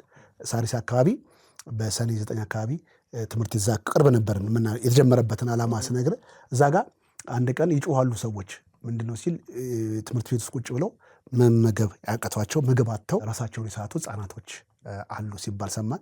ከዛ ሶፊ በጣም መልካም ልብ ያለው ማገልገል ፓሽን ያለው ሰዎችን ለመስጠት በጣም ኢንስፓየርድ የሆነ ልጅ ነው እና እሱ በቃ ይህንን አምጥተን ለምን ማገልገል እንደዚህ አይነት ነገር ቸርች ውስጥ ገና ጀምሮ ላጡ ሰዎች ሊስትሮ እየጠረገ ውሃ እየሸጠ ምናምን የሚያገለግል ልጅ ነው። ለሰዎች ይረዳ ነበር ማለት። ከዛ ምን ማድረግ ጀመረን፣ እስኪ 1-4-5 ልጆች እንኳን እዚህ ክሮስ አድርገው እኛ ራሳችን ጥበቃ የሚሰራው ልጅ ሼፍ አስተምረነዋልና ፓስታና መኮሮኒ ያሰራ ቢያበላቸው ብለን ስንጀምር ልጆቹ እየተመላለሱ 4 ሲሆኑ 5 ሲሆኑ 6 ሲሆኑ ጨመረ መጣ ማለት ነው። ይሄ ማለት ከዛሬ 15 ዓመት ገና አዲስ አበባ ሙሉ ምግብ ሳይጀምሩ ወደ 180 ሰው እዛ ትምህርት ቤት የመገሰበሰለ ምግብ ምን ማድረግን መግብ ነበር ማለት ነው። ብዙ ሰርቲፊኬቶች ሰጥተውናል ማለት ነው። ወራዳው አይቻሉ ከግድግዳ እስከ ግድግዳ። ስለዚህ በጣም መግባለን እንሰራለን። ያን ደግሞ የምናደርገው ያውም ልጆቹ ከቀበሌውና ከትምህርት ቤቱ ጋር ተወዳድረን እኛ የሰበሰብነውን ብር ወስደን እንሰጣቸዋለን። ከዛ በኋላ የበሰለ ምግብ ይመገባሉ። ክብሩን ነው እግዚአብሔር የሚወስደው ማለት ነው። ያ እርዳታ እንዳይሰማቸው እንኳን ራሱ እንዲህ ነው የሚመግባቸው እንኳን አያውቁም ማለት ነው።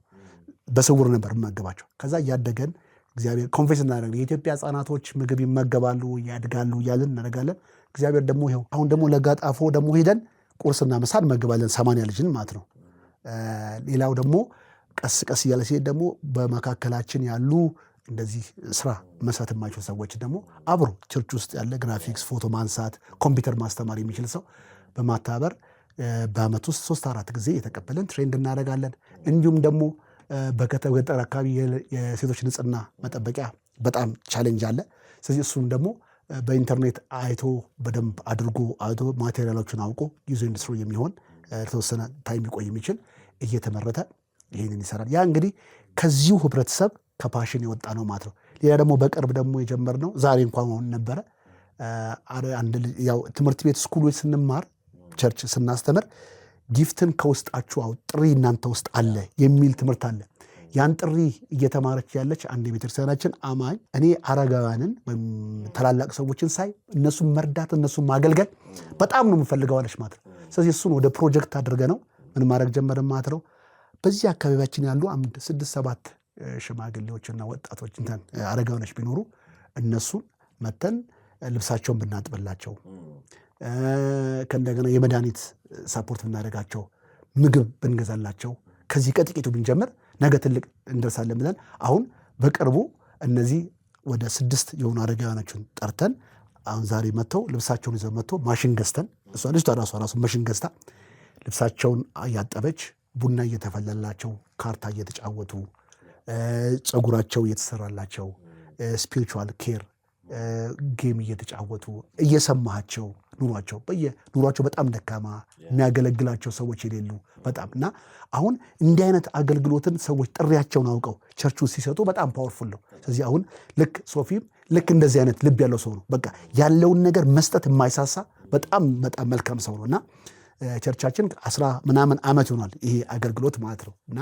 ይህም አገልግሎት ገና እየጨመረ እያደገ ሌላም እንደዚህ አይነት እውቀት ያላቸው ሰዎች ሊንክ እያደረጉ አብረው ለኮሚኒቲ ተኮር ስራ የምትሰራ ቤተክርስቲያን ነች እና ወደፊት ደግሞ በትልቁ ሀሳብ አለን። ምንድነው ይህንን ደግሞ እዛው ቸርች ውስጥ ቦታውን ስንገነባ ሻይ ማሽን፣ ቀጥሎ ደግሞ እንጨትና ብረት ቧንቧ መስራት፣ ቀጥሎ ደግሞ ምግብ መስራት እዛው እንደ ቮኬሽናል ትሬኒንግ ነገር የለም አጭር ኮርስ ቢሰጥ እንደሱ አይነት አዋተን ብናስተምር በአጭር ጊዜ ሰዎችን ስራ ፈጠራ እንዲኖሩና ስራን ደግሞ ማግኘት የሚችሉበት ስኪል በእጃቸው ማስጨበጥ ይችላል። ምክንያቱም ቤተክርስቲያን ውስጥ ብዙ ሰዎች አሉ ከውጭም ከውስጡም ወንጌል ሰብከ ራሱ የምታመጣቸው እንደተለምዶ በሴተኛ ዳሪ የሚባሉ ሰዎች የምታመጣ ትልቁ ቻሌንጃቸው ይሄ ነው።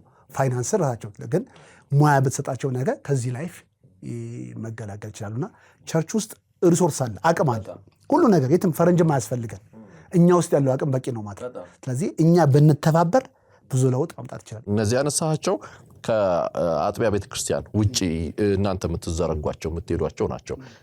ረጅም ዓመት በተለይ ሰምቻለሁ። ለምሳሌ የሴቶች ንጽህና መጠበቂያ ቸርቿ ዝነኛ የሆነችበት ነው። በአንዳንድ ክልሎች አካባቢ ድረስ ፍላጎት እየተደወለ ላኩ የሚባልበት ድረስ እና ግን ሲምፕሊ 2-3 ማሽን ተደርጎ የሆነ ሰው እየሰፋ ሊልከው የሚችለው ነገር ግን ይሄ ወደ ውጭ የሚደረገው ነው። አንዳንድ ጊዜ ቤተክርስቲያን አካባቢ ግን ምን ትመለከታለህ? ውስጥ ደግሞ አንተ መካከል ሆኖ ግን የማታውቀው ልትደግፈው እያለ ግን ድጋፍ የሚያስፈልገው ሆኖ ከውጭ ብቻ ሳይሆን እዛ ውስጥ መካከል እነዚህን ለምሳሌ እስራኤል ሌሎች ሀገሮች አይቻለሁ። እነሱ መካከል ላሉ ኒዲ ለሆኑ ሰዎች ፍላጎት የሚያደርጉትና ያንን ለመሙላት ብላችሁ በወር አንዴ እናንተ ቁርስ አብራችሁ ትበላላችሁ። ከዛ ደግሞ ጊፍትም ይመጣል። ዝም ብሎ መኮረኒውም ያልበሰለው ደረቁ ነገር እና ዝም ብሎ በዘንቢል ነገር ይቀመጣል። የሚፈልግ ሰው ፒክ ያደርጋል። ቸርቻችን ውስጥ ያለው በኑሮ ዝቅተኛ ነው ሰው በፋይናንስ በምግብ ፍጆታ ይመገባል። ልጆቹ ትምህርት ቤት ካሉ ልጆች ትምህርት ቤት ይሰራል። ይሄ ወደ ውጭ የወጣው ቸርቻችን ውስጥ ያሉ በኑሮ ውስጥ ድጋፍ ያሉ ሰው ያልታቀፈ የለም። እስከ ዩኒቨርሲቲ ድረስ የደረሱ ሰዎች አሉ ማለት ነው። ከልጅነታቸው ይዘን ጠብቀና ያን ኮሚኒቲን ያንን ማህበረሰብ ሼር እንዲያደርግ አንዱ የቤተክርስቲያን ባህል ነው፣ እንደ አምልኳችን ነው የምናየው ማለት ነውና ቸርቻችን ውስጥ ከ30 በላይ ኑሯቸው የተለያየ ተግዳሮት ያለበትን ሰው አንዳንዱ በትምህርት ቤት፣ አንዳንዱ በምግብ፣ አንዳንዱ በንጽህና፣ አንዳንዱ በቤት ኪራይ የሚደገፉ አሉ። ሌላውን ደግሞ የተረፈው ደግሞ ትንሽዬ ስትረች የምናደርግበት ነውና በወር አንድ ጊዜ ሁላችንም ቁርስ አምጥተን እንበላለን። ከዛ በኋላ የደረቅ ምግብ ዘይት፣ መኮሮኒ ምናምን አመጣና እናስቀምጣለን። ከዛ በመካከላችን የምግብ እጥረት ያለባቸው ሰዎችን አከፋፍሎ ሶፊ ይሰጣቸዋል ቸርቻችን ውስጥ። ይሄ ከድሮ ጀምሮ በቸርቻችን ውስጥ የምናደርገው ምክንያቱም አንዱ ቤተክርስቲያን ውስጥ የመጣው መስጠትን የሚማረው በጥቅስ ሳይሆን በመስጠት ነው ብለን እናመራለንና ሼር ማድረግን እንዲማሩ በጣም ትልቅ በረከታችን ነው። ሌሎቻችን ልንተገብረው የሚገባ አይመስልም? አንዳንድ ጊዜ ቸርቾች ወደ ውጭ ነው ብዙ ጊዜ ትኩረታችን ወይም ደግሞ አሁን ደግሞ በተለይ ካሜራውም ስላለ ተጽዕኖ ያደርግብናል ይመስለኛል። ግን አብሮን እየዘመረ አብሮን እየተካፈለ አንዳንድ ጊዜ ፍላጎት ያለው ሆኖ ላናስተውለው የምንችለው ነገርና እዛ ላይ ሐሳብ ስጠኝ። እውነት ነው። መስጠትን ይሄ ከሰው አንጻር አይደለም። እግዚአብሔር እንዴት ሰጠን ነው። እግዚአብሔር እኮ ቸር ነው። በቃ ለሁሉ ለመስጠት ለማካፈል ወደኋላ የማይል አባት ነው ያለን። ቸርነትን ከሱ ተካፈል ነው እና እኛም ፊት ሳናደላ መልክ ሳናይ አጠገቦቻችን ያለውን ወገን መድረስ ካልቻለን ወደሚቀጥለው ነገር መሄድ ይሄ ትልቅ ነው። ምክንያቱም ቤት ውስጥ ያለውን አካባቢ ያለውን ዘመድህን ለመርዳት አሁን ብዙ ጊዜ እላለሁ በጣም በህይወታችን ላይ ሌላ ድርጅት አቋቁመን ከመሄዳችን በፊት እኛ ራሱ በተፈጥሮ ቤቶቻችን ዞር ብለን ብናይ የእኛን ኒድ የሚፈልግ ሰው ብዙ ሰው አለ። ትምህርት ቤት የሚፈልግ ሰው አለ። ጥሩ ሕክምና የሚፈልግ ሰው አለና ይሄ አለኝ የምትለው ቤተሰብ ላይ የመስጠት ልምድ የሌለ ሌላ ነገር ላይ ይሰጣለሁ ብትል ሰጪ ሳትሆን ክብር ፈላጊ ነህ፣ ስም ፈላጊ ነው። እውነተኛ ሰጪ ማለት አጠገቡ ላለው ሰው የሚቆረስ ሰው ነው። ለወንድሙ፣ ለአባቱ፣ ለጎረቤቱ፣ ለወንድሙ። ስለዚህ ይህንን ነው እና ወንድሙን ሽሮ እያበላ ውጭ ጓደኛውን ክትፎ የሚጋብዝ ቤተሰብ ትርጉም ያለው አይመስለኝም። ምክንያቱም እውነተኛ ቤተሰቦቻችን እውነተኛ አቅማችን ያንን ነው ብለን እናስባልና አሁንም ቸርቻችን ውስጥ ቤተክርስቲያን ውስጥ ቁጭ ብሎ ለቸርቾቻቸው አስራት ሳይሰጡ ሌላ ቸርች ላይ ሄደው ብዙ የሚሰጡ ሰዎች አሉ።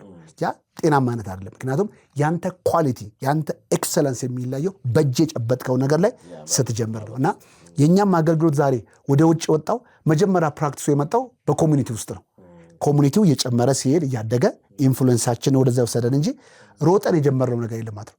ከመጀመሪያ ከቤታችን ውስጥ ካሉ የጀመረው ይሄ መቼም የማያቋርጥ ሄብሮን እስካለች ድረስ እንደ አንድ ጸሎት፣ ዝማሬ፣ አገልግሎት ነው ብለን ነው የምናስበው። ቅድም ስትነግረኝ ነበር አብሮ ከሚያገለግሉ አገልጋዮች ጋር አብረህ የምትሄደውን ጉዞና ቅርብ ጊዜ ለምሳሌ አንድ ቦታ ላይ የጋብቻም ነገር ስታስተምረን ነበርና አንድ ያነሳው ሐሳብ ነበር ደስ ስላለኝ ብናነሳው ደስ ይለኛል። እኔ ሚስቴል በቤቴ ናት ረዳት እንጂ በቤተ ክርስቲያን ረዳቴ እነሱ ናቸው ብለሃል።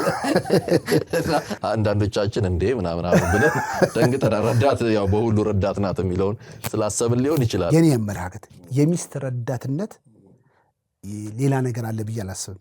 ሚስት ረዳት እንድትሆነው መልቲፕሊኬሽን ለማምጣት ልጆችን ለማፍራት ብቻ ነው እሷ የምትረዳ እንጂ የሁለታችንም ረጂ እግዚአብሔር ነው ብዬ ማምነው። ይሄ እኔ ትምህርት ነው። ከዛ ግን በቸርች ውስጥ ጥሪ ካላት እንደ ማንኛውም እኔ ጠርታ እግዚአብሔር ጠርቷ ልታገለግል ትችላለች። ግን በፕሮፌሽኗ ወይም ደግሞ ባላት ነገር የቤት የሚስት ረዳትነቷ ቤቷ ውስጥ ነው ያለው ማለት ነው። የቸርች ረዳቴ አብዲ ነው ብያለሁ ማለት ነው። ስለዚህ ሚስት ስለሆነች የኔ ሚስት ስለሆነች በእኔ ፌቨር የሚሰጣት ማዕረግ እና ቦታ የለም።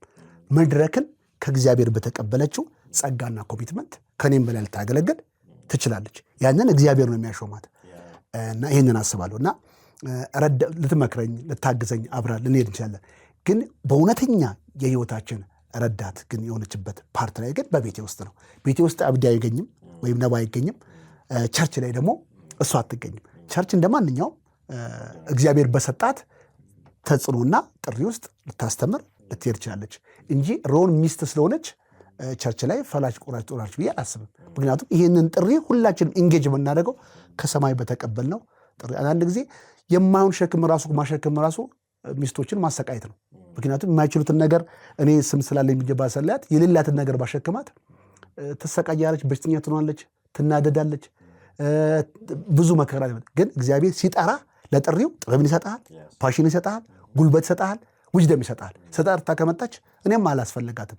የአገልግሎት ረዳቷ እግዚአብሔር ነው። በቤት ውስጥ ግን ባለን ስፍራ ላይ ደግሞ ያው ኮሚትመንቷም ኃላፊነቷም ስለሆነ በሁሉም ነገር ላይ ተባብረን እንዳለ። ስለዚህ እቺ ረዳት የምትለውን ቃል ብዙ ሰዎች መንፈሳዊ ረዳት አይደለችም፣ የብርም ረዳት አይደለችም። አንተም የብር ረዳት አትሆናትም። ብርንም ከአንተ ውጭ ማፍትላት ትችላለች። ጥሪንም ከአንተ ውጭ ማግኘት ትችላለህ። አንተም ከሷ ውጭ የፈለግከው መሆን ትችላለህ። መሆን የማትችለው ልጅ መፍጠር ግን አትችልም። ከዚህ ላይ ብቻችን መሆን የማንችለው የምቻል ግን ከዚህ ውጭ ሁሉን ግን እሷን ብቻ መሆን ትችላለች። የፈለገ ሀብታም፣ የፈለገ የተሳካ፣ የፈለገችውን ህይወት ካለኔ መሆን ትችላለች። ግን ያለኔ ግን እነ ሳሌምን ማፍራት አትችልም፣ እነ ናታንን ማፍራት አትችልም ማለት። እዚህ ተስማሚ ረዳት የሚለው ያ ይመስለኛል። ይሄ ነው ቪው። ታዲያ ምንድን ነው ሪስፖንሲቢሊቲያቸው? ትንሽ ነገር እናንሳ። የባል የሚስት ቤት እኮ ፊዚካል ማኔጅመንት አለ። ስፒሪቹዋል ማኔጅመንትን ከእግዚአብሔር ነው የምትቀበለው። ፊዚካል ግን የራሱ ማኔጅመንት አለ፣ ስትራቴጂ አለው። ስለዚህ የባል ድርሻ አለ፣ የሚስት ድርሻ አለ። ይሄ እርዝሊ ምድር ላይ ስትኖር አባት በቤት ውስጥ ያለው ኮሚትመንት አለ፣ ሚስት በቤት ውስጥ ያለው ኮሚትመንት አለ። እሱን ያው ተፈጥሯዊ ነው ማለት ነው። ቤታችሁን ሁላችሁም የምትመሩበት የራሳችሁ ኃላፊነት አለ ማለት ነው። አንተ ፎከስ የምታደርግበት ኤሪያ አለ፣ እሷ ፎከስ ተፈጥሮ የሚሰጣችሁ የራሱ የሆነ ኦርደርና ስርዓት አለው ብዬ አስባለሁ። ያንን ነገር አምናለሁ። ግን በህይወት ደረጃ በኑሮ ደረጃ ግን ሁለታችሁም ስፒሪቹዋል ላይፍ ላይ ግን የእግዚአብሔር አባታችሁ ጥገኞች ናቸው፣ ለሁለታችሁ ረዳት እሱ ነው ማለት። ግን ይሄኛውን የቁሳዊን ዓለም ግን ማኔጅ ለማድረግ የራሳችሁ ኦርደር ያስፈልጋችኋል ማለት ነው። ለምን ቤትን ሁለት ቤት እስካለ ሁለት መሪ አያስፈልገውም። ምክንያቱም አንዱ ሊደር ያስፈልጋል። ምክንያቱም በአንዱ አገዛዝ እና ስርዓት ስር ፍሎ ካላደረገ ሁለት ጭንቅላት የሚመራው ነገር ሁሉ ኮንፊውዥን ክሬት ያደርጋል ማለት ነው። ስለዚህ የቤት መሪ የዚህ ፊዚካል መሪ ምንም እውቀት ቢኖራት ምንም ነገር ቢኖራት በአንድ ሊደርሽፕ አውቶሪቲ ውስጥ ሙቭ ማድረጉ ነገሮች እኔም አለኝ አለቃ አለኝ እኔም ጌታ አለኝ ብላ ሁለታችንም የምንፈልገውን ነገር ብናደርግ ቤታችን የእብድ ቤት ነው የሚሆነው ማለት ነው። ስለዚህ ቤታችን ውስጥ አንድ አመራር፣ አንድ አካሄድ፣ አንድ ስትራቴጂ ያስፈልጋል። ያንን ነገር ደግሞ እግዚአብሔር ቤትን እንዲመራ ባልን ሰጥቶታል። ምክንያቱም ከኔ ከፍ ያለች ደረጃ ቢኖራትም በቤት ውስጥ እኔ በማስተዳድረው ፋሚሊ ውስጥ የራሷ የሆነ ኮሚትመንት ቢኖራትም ሊደርሽፑን እግዚአብሔር እንዲወስድ ያስቀምጠው አባትን ነው ማለት ነው። ስሰማ ቤትህ ራሱ በነፃነት የምትካሄድበት ነው። የምታስተምረንን የምትመክረንን የምትሆነው አይነት ይመስለኛልና ቤትም ውስጥ ስላለህ ነፃነት እየሰማው ነበር ከልጆች ጋር ከባለቤትህ ጋር ምልህ። ይሄ አሁን ትልቁ ተግዳሮት ትዳር ይመስለኛል ምድሪቱን እያመሳት ያለው ነገር አንዱና እዛ መካከል ይሄ ነፃነት ማጣቱ ወይም ደግሞ ኢንፎርሜሽን በተገቢ ሁኔታ አለመነጋገሩ ከልጆችና ከቤተሰብ ጋር ያለ ጥንቃቄ ርቀቱን መጠበቅ ምናምኖች የሚፈጥሩት ዳሜጅ ይመስለኛል። በኋላ ላይ ልጅም እንደልቡ ከዛ ባልና ሚስትም እሷም የራሷ ጉዳይ እሱም አይነት ነገር ይመጣውና ያንን ስለሰማው ትንሽ ሐሳብ ስጠኝ። በጣም ውብና በጣም መልካም በጣም ደግ እንግዳ ተቀባይ ያላትን ነገር ለመስጠት የማትሳሳ የምትጓጓ በቃ አሳይመንት ከሰጣት እንደራሷ አድርጋ የምትሰጥ በጣም ዴዲኬትድ ባለቤት አለኝ። መርዬ ትባላለች። በጣም ንጹህ ነች እና ጓደኞቼን ከእንደገና የቸርች ሰዎችን ማንንም ሰው በቃ ሳመጣ ሳላፍር ተቀብላ አስደስታ በጣም አርክታ የምትልክ ማለት ነው። ኢቭን 7 ሰዓት መጣው ብለን ብንደውል ተነስቼ ቡና ላፍላ ምናምን ነው የምትል ትዘገንናል። እና ያላትን ነገር በጣም ነው። እና ቤተሰቦቻችን ማታ ከፕሮግራም በኋላ ከ20 ምናምን ሰው በላይ ይመጣል። እኩል ምሳ በልተን ተዝናንተን ሄደን እንዳልኩ ቅድም የማላከፍላት እሷ ነው እንጂ ቤታችን ውስጥ ከፍሪጃችን ከሁሉ ቦታ ላይ ማንም ሰው የፈለገውን ነገር ማድረግ የሚችል ይሄ እኔ ነኝ ማለት ነው። ምንም በጣም ማካፈል መስጠት ደስ ይለኛል። እና እኔ ቤት ያልኖረ ያላሳለፈ ማንም ሰው የለም ማለት ነው። እና የፈለግከውን ነገር ዛሬ ብድር በቃ አሁን ደውዬ ነገ ከኪያ ጋር ከአብይ ጋር እንመጣለን ብዬ ነገር ምን ልስራ ምንድን ነው የሚወደው ምናምን ብላ በሰከንድ ነው ይህንን ነገር እና ያ ትልቅ ብለሲንግ ነው። ስለዚህ ከናብዲም ጋር ከምንም ከመለሳቡ ጋር እንደ ወንድም እንደ ቤተሰብ ሆነ እኩል ነው ቤት ትሪት የሚደረጉት። ይሄ የኔ አካሄድና እኔ የተሰጠኝ ነገር ነው። ሌላ ደግሞ ምንድነው ትልቁ ነገር ቤታችን ውስጥ ልጆቻችን ላይ ሞር በቃ ርቆ ሳይሆን በጣም እንደ ጓደኛ እንደ ወንድም አብረው የምጫወታቸው ጌም እጫወታለሁ። ብዙ ነገር ከነሱ ጋር አሳልፋለሁ በጣም። ስለዚህ ወጣ ስል ቶሎ የሚደውሉት ልጆቼ ናቸው። ና ወደ ቤት ምን ያሉና ሳይክል ነዳለን፣ ወክ እናደርጋለን፣ እንጫወታለን። ያ ትልቁ ነገር ምንድነው ነገ ልጆቻችንን ለመምራት ወይም ደግሞ እነሱን መክረ ለመሰማት የመጀመሪያው ትረስትን ዲቨሎፕ ማድረግ ያስፈልጋል። ትረስትን ሳትገነባ መሪ መሆን አትችልም። ዛሬ እኛ የእግዚአብሔርን ቃል ሰምተን የምንታዘዘው ስለፈራ ነው አይደለም፣ ትረስት ስላደረግነው ነው። ብታዘዘው የእግዚአብሔርን ቃል ያዋጣኛል ብለን ስላመንን ነው እንጂ ስለፈራ ጉልበት ስላለው አይደለም። በቃ የታመነ አምላክ ነው። ይህንን ቃል ባደረገው ይሳካልኛል። ዛሬም ልጆቻችንን መጀመሪያ ያዘዝናቸውን ለማድረግ መጀመሪያ እኛን ትረስት ማድረግ አለባቸው። ትረስት የሚያደርጉ ደግሞ ምንድን ነው? ጊዜ ስትሰጣቸው ነው፣ ስትጫወት ነው፣ ስትሰማቸው ነው። ከዛ ነገ ከማንኛውም ከጓደኛቸው ከውጭ በላይ አንተን ያምነዋል። የነገርካቸውን ፍሬ ያፈራሉ ማለት። አንዳንድ አባቶች እና እናቶች ገንዘብን ለማፍራት ወይ ውጤት ለመምጣት በጣም ውጭ ያሳልፋሉ። ልጆቻቸው ደግሞ ቆሞ አይጠበቋቸው። አድገው ሄደው የሆነ ዓመት ላይ ከደረሱ በኋላ የዛን ጊዜ ልምከር ብለው ሲነገሩ ቃላቸው ለነሱ ምንም ትርጉም አልባ ነው። ምክንያቱም ምንም ትረስት የላቸውም። እና በዚህ ጋር ስትለው ሰውየው ቃልን ይሰማል ግን አያምንህም። ምክንያቱም ከአንተ ጋር ኢንቨስት ያደረገው ታይም የለም። ስለዚህ ቤተሰቦቻችን ትልቁ ልጄ በየሰዓቱ በየቀኑ ደውሎ ብዙ ነገር ያማክረኛል። ያ ማለት በቃ እንደ አባት አይቆጣኝም። በቃ ባለፈው ሳስተምር ትዝ ይላል ልጄ ሲደክምም እኔን ፊት ዘፈንም ሰምቷል ምናምን ብያለሁ። ዛሬ እኮ እኔን ትረስት ስላደረገ ነው ይህን ጉድለቱን ያሳየኝ፣ ድካሙን ያሳየኝ። ግን ኦርደር ብቻ ባወጣ ኖሮ ድካሙን አላይም።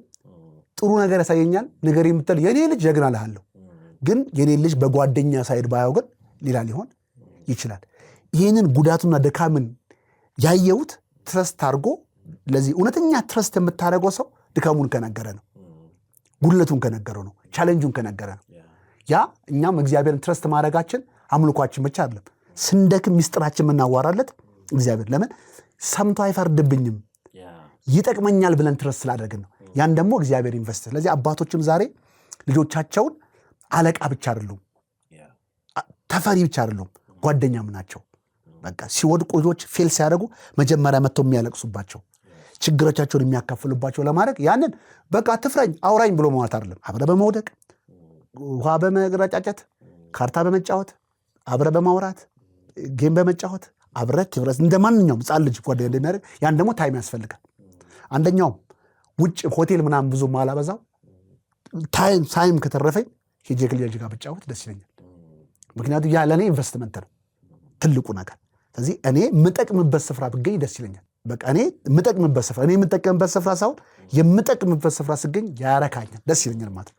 አንዱ ሚስቴንምና በጣም ያው ከባለቤቴ ጋርም ዛሬ 23 ዓመታችን አካባቢ ነው እንግዲህ ያው እንዳልኩ 23 ዓመት ጆርኒ አንድ ቀንም የኖርኩ እንደ ቅድም እንዳገልግሎቱ አይመስለኝም። በጣም ስዊት፣ በጣም ሃምብል፣ ትሁት ያው እንዳልካት እንዳያት ደግሞ ከዓለም ቆንጆ አንደኛ ሞናሊዛ። የፓስተር ሮም ቤት የአብርሃም ቤት ነው ይባላል።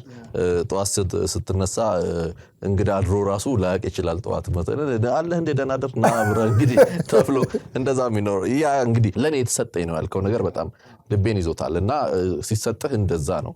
ሁሉ ሰው እንደዛ ላይሆን ይችላል። ግን ከአንተ ግን የምንማረው ብዙ ዲሲፕሊኑ ደግሞ በጣም ደስ ይላል። ይህን ስታወራው ሰው እንዲህ መሆን ይችላል ብሎ ከኔ ሊማር ይችላል።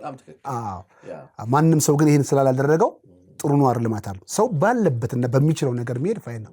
ግን የእኛን ህይወት እንዲህ ኤክስፖዝ ማድረግ ስናደርጋቸው በግድ ይሁኑ ማለት አለ። ላይፍም እንደዚህ ይኬዳል። እንዲህ ማካፈል ለምን እንዲህ የሚወዱ ሰዎች ማድረግ የሚፈልጉ ግን ኤክስፒሪየንስን መስማት የሚፈልጋቸው ሰዎች አሉ። ስለዚህ እንዲህም ሆነ መኖር እንችላለን እየተባለ ነው። ቴንኪው በጣም ፓስተርዬ። ማንነትን ማወቅ 2014 የታተመ በጣም ግሩም መጽሐፍ ነው።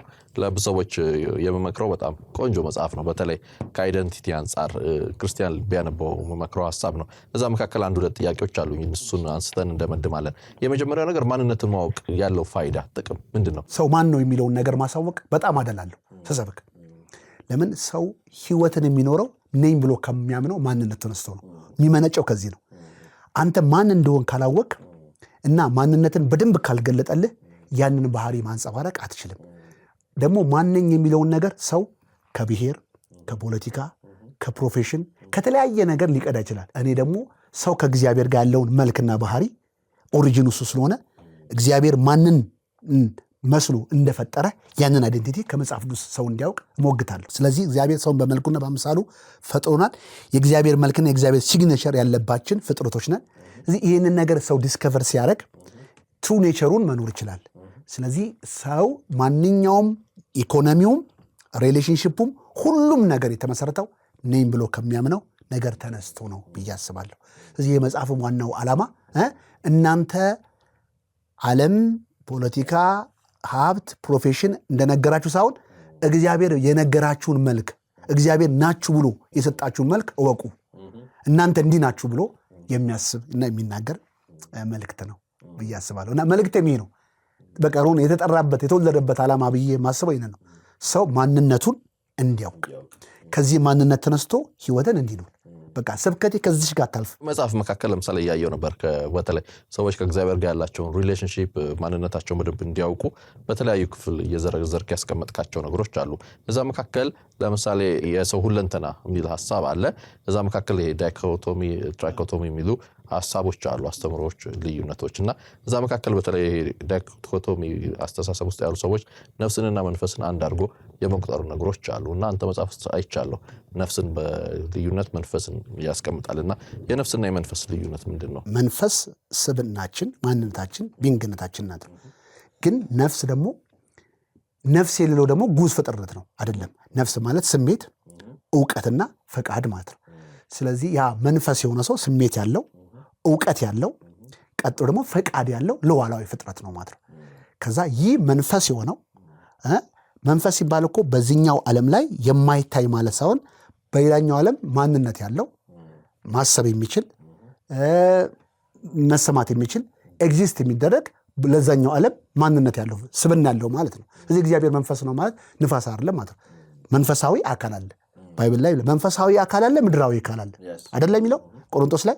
ስለዚህ ሰማያዊ ስለዚህ መንፈስ ነፍስ አለው ማለትም ያን እውቀት አለው፣ ስሜት አለው፣ ቀጥሎ ደግሞ ፍቃድ አለው።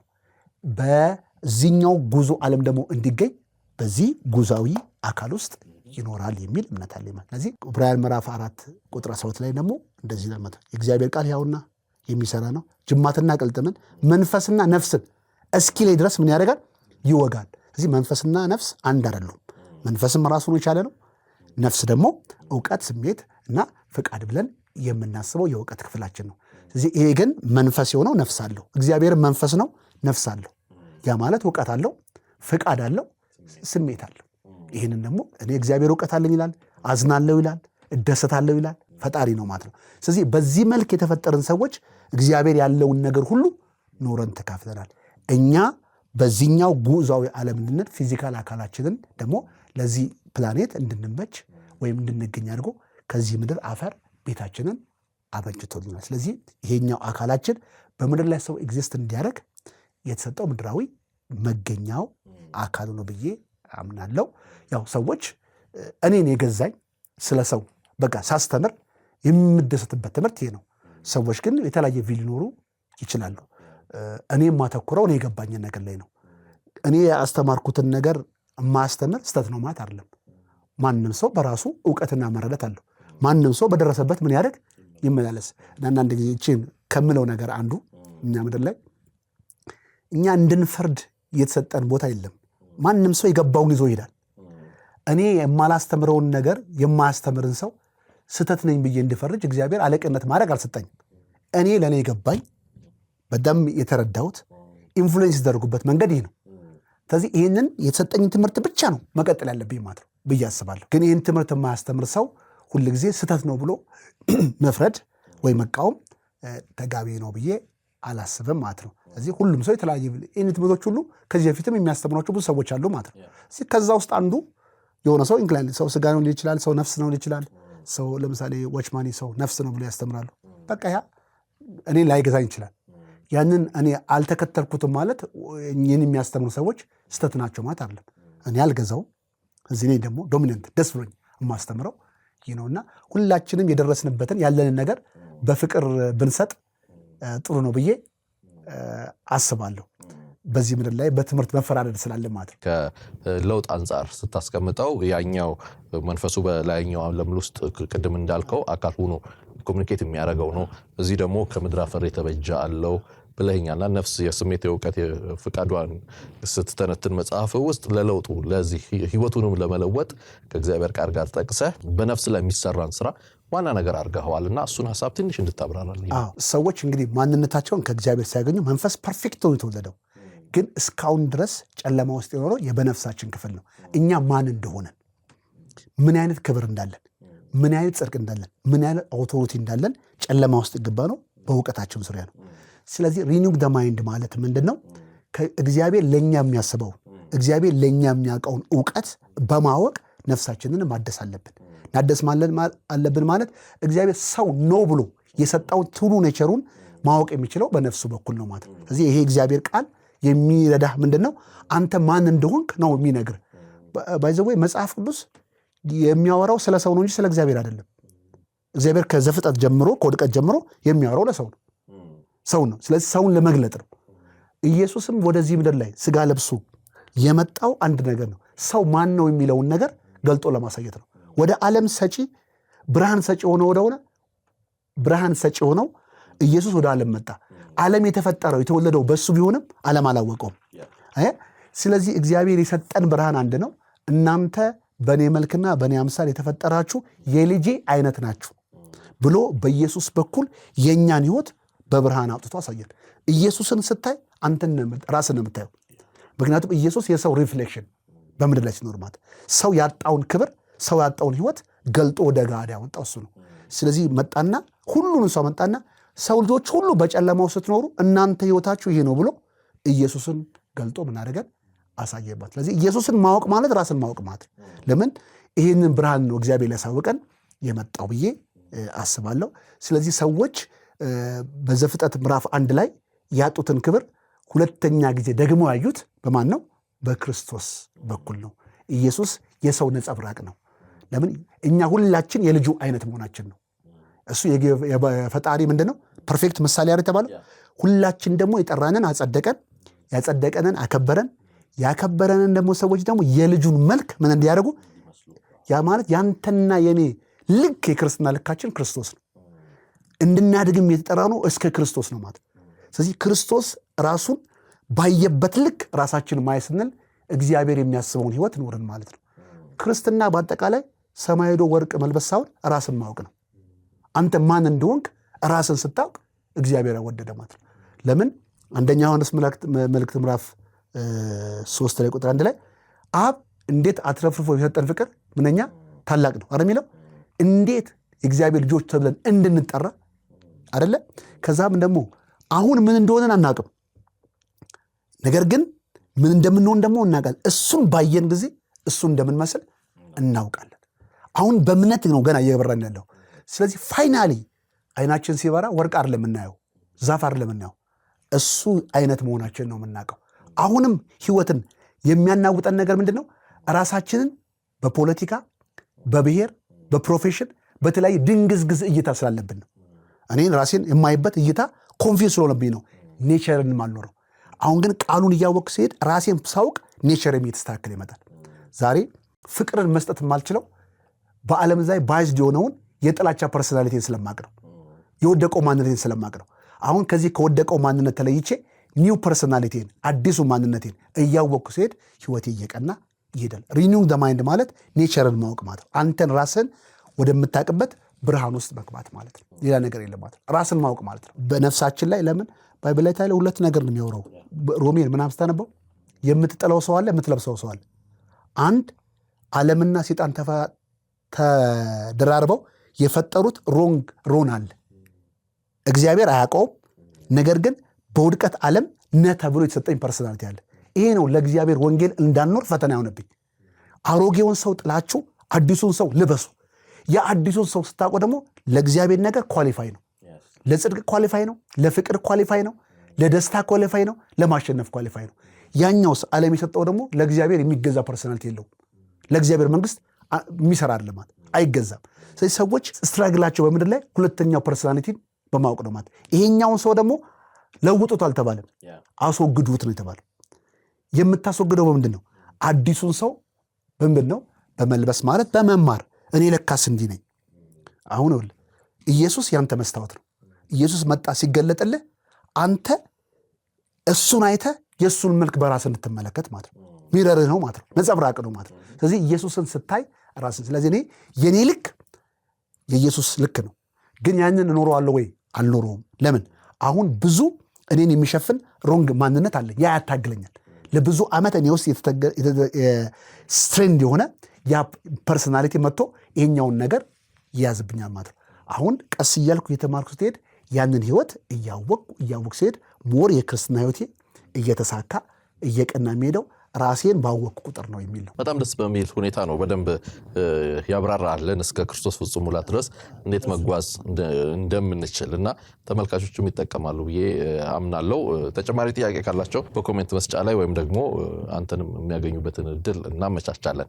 ወደ መደምደሚያ ላይ ድረስ አሁን በተለይ በጣም እየተቸገርን ያለነው ከዚህ ከህብረት ከአንድነት ነገር አንጻር የግድ እንደው ህብረትን ባይሆን መተያየቱ ራሱ አንዳንድ ጊዜ አለና ተመሳሳይ ትምህርት እንኳን ባላቸው ሰዎች ዘንድ እንኳን ያንን አንመለከትምና እዚህ ላይ የተለየ ሐሳብ አለ ፓስተር? አዎ እኔ የምለው ኢጓችንን ጥለን ሰው ይጠቅማል ብለው የሚችለውን ነገር መተባበር በጣም ያስፈልጋል። በእውቀት ሰውን ጀጅ አለማድረግ፣ በእኔ ሚኒስትሪ በእኔ እውቀት ሰውን አለመፍረድ። ስለዚህ ሰው የገባውን የተረዳውን የሚያውቀውን ነገር ሊያስተምር ይችላል።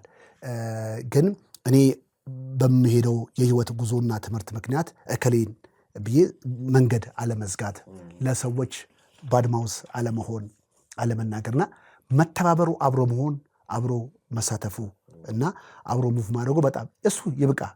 ሄዶ ባይወራ እንኳን አንዱ ለአንዱ ክፉ ወሬ አለማውራት፣ መንገድን አለመዝጋት፣ በርን መክፈት። ምክንያቱም ሁላችንም በተለያየ ዲኖሚኔሽን ብንኖርም የምንሰራው አንድ ኪንግደም ነው፣ አንድን ሀሳብ ነው እና ይሄ ራስን አለመቻል፣ በራስ ነገር አለመኩራት፣ በራስ ትምህርት ጸንቶ አለመቆም፣ የራስ ነገር ላይ ኮንፊደንስ ማጣት ነው ሁልጊዜ ሰውን ነገር እንድትመለከት የሚያደርግ ማለት። አንዳንድ ጊዜ እኔ አስተምርና ሰዎች ኮሜንት ይሰጡኛል፣ ይሰድቡኛል፣ ይቃወሙኛል።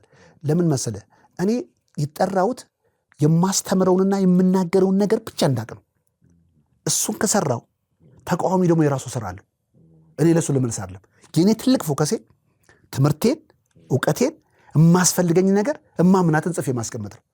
ከዛ ደግሞ ይሄ ብሎ መሳደብ ደግሞ ስራው የሆነ ሰው አለ፣ እሱ እንድመልስ አይደለም ማለት ነው። ሁላችንም በመልእክታችን ፎከስ አድርገን መሄድ ብቻ ነው። ከዛ እያንዳንዱ ሰው ደግሞ ቁጭ ብለህ ዛሬ እኔ የማስተምረውን ትምህርት ቁጭ ብለህ የምታስብ ከሆነ አንተ የራስ ትምህርት አላዋጣህም ማለት ነው። አንተ የራስ ትምህርት አላኮራህም ማለት ነው። ስለዚህ እንድትደባደብበት ሳይሆን እግዚአብሔር የሰጠህ የራስ መንገድ ካለ በራስ መንገድ ኮርተ ዘና ብለህ እኔ መንፈስ ነው ብዬ አስተምራለሁ፣ አንተ ስጋ ነው የምትል ከሆነ ደግሞ ደባ ብለህ አይደለ ሰው ስጋ ነው ብለህ ሌክቸርን መስጠት ብቻ ነው። ሮንጋ ምን አወዳደረ መጣ።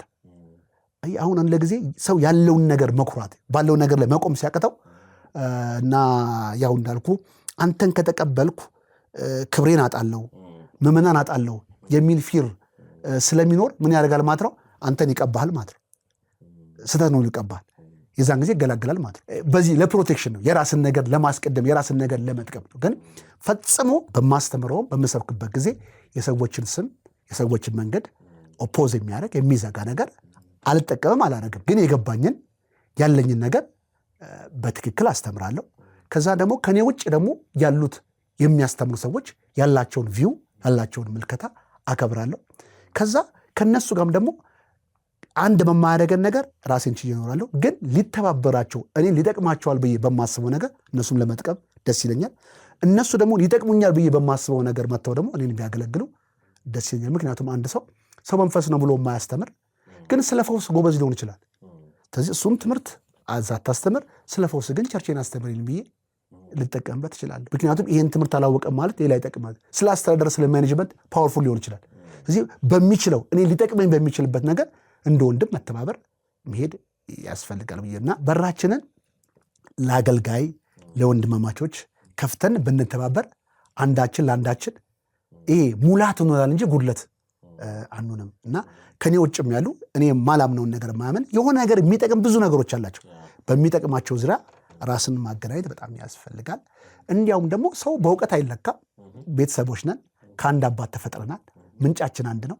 አንድ መንፈስ፣ አንድ ተስፋ አለን። ሌላው ነገር እውቀት የደረሰበት ነው።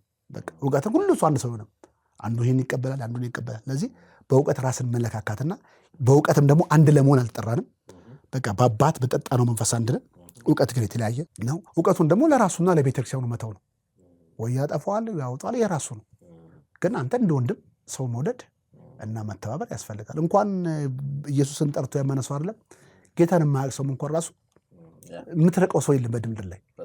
ሁሉ ሰው ከተባለ ኮኦፕሬት ማድረግ ነው፣ አብሮ መሆንን ነው፣ መተጋገዝን ነው ማሰብ ያለብን። በምንም እምነት ውስጥ ቢኖር ማለት ነው። አመለካከቱን ለሱ ትተህ እንደ ሰውን ቫሉ ማድረግ በጣም ደስ ይላል እንጂ ይህንን አላሰብክም እና አንተ ሴጣን ነህ ብሎ ጀጅ ማድረግ አያስፈልግም ማለት ነው። እኔ ማስበው ለራሴ ነው፣ በቃ አለቀኝ። ስለዚህ የሰውን ቪው ማክበር በጣም ያስፈልጋል።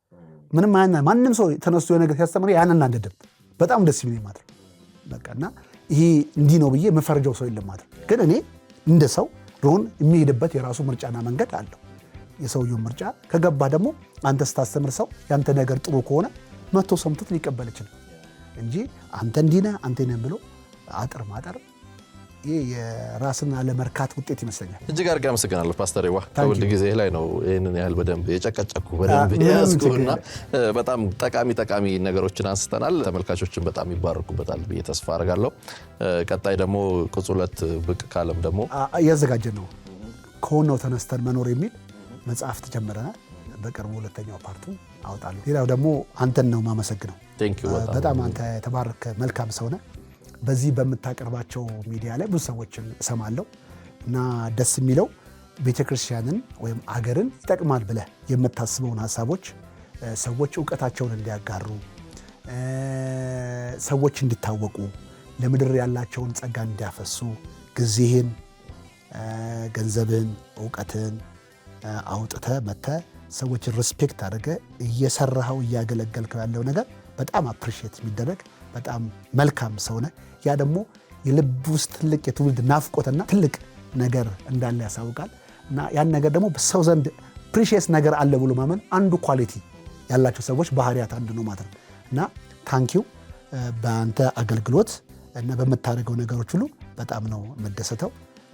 በምችለው በማደርገው ነገር ሁሉ ከጎንነን እንጸልይላለን፣ አብረን እንመካከራለን። በጣም ታንኪው አመሰግናለሁ። ስትከታተሉ የቆያችሁት ኪያ ሾው ነው። በመግቢያ ላይ እንዳልኳችሁ ዘወትር አርብ ምሽት በኢትዮጵያ ሰዓት አቆጣጠር 2 ሰዓት ላይ በኤክሌሲያ ሚዲያ ብቻ ይተላለፋል። ከፓስተር ጋር የነበረን ቆይታ እንደወደዳችሁት እንደተጠቀማችሁበት ተስፋ አድርጋለሁ። ሐሳብ፣ ኮሜንት፣ ምክር ካላችሁ በኮሜንት መስጫ ስክሪኑ ላይ ባለው አድራሻ ቴሌግራም ቻናላችንን ጆይን በማድረግም ልታካፍሉን ትችላላችሁ። እስከዚህ ሰዓት እየተከታተላችሁ ካላችሁ ወዳችሁናል። ስለዚህ ቻናላችንን ሰብስክራይብ ሳታደርጉ የደውል ምልክቱን ሳትጫኑ እንዳትወጡ የአደራ መልእክታችንን እናስተላልፋለን። ሳምንት ከሌላ እንግዳ ጋር ጠብቃችኋለሁ። መልካም ቆይታ።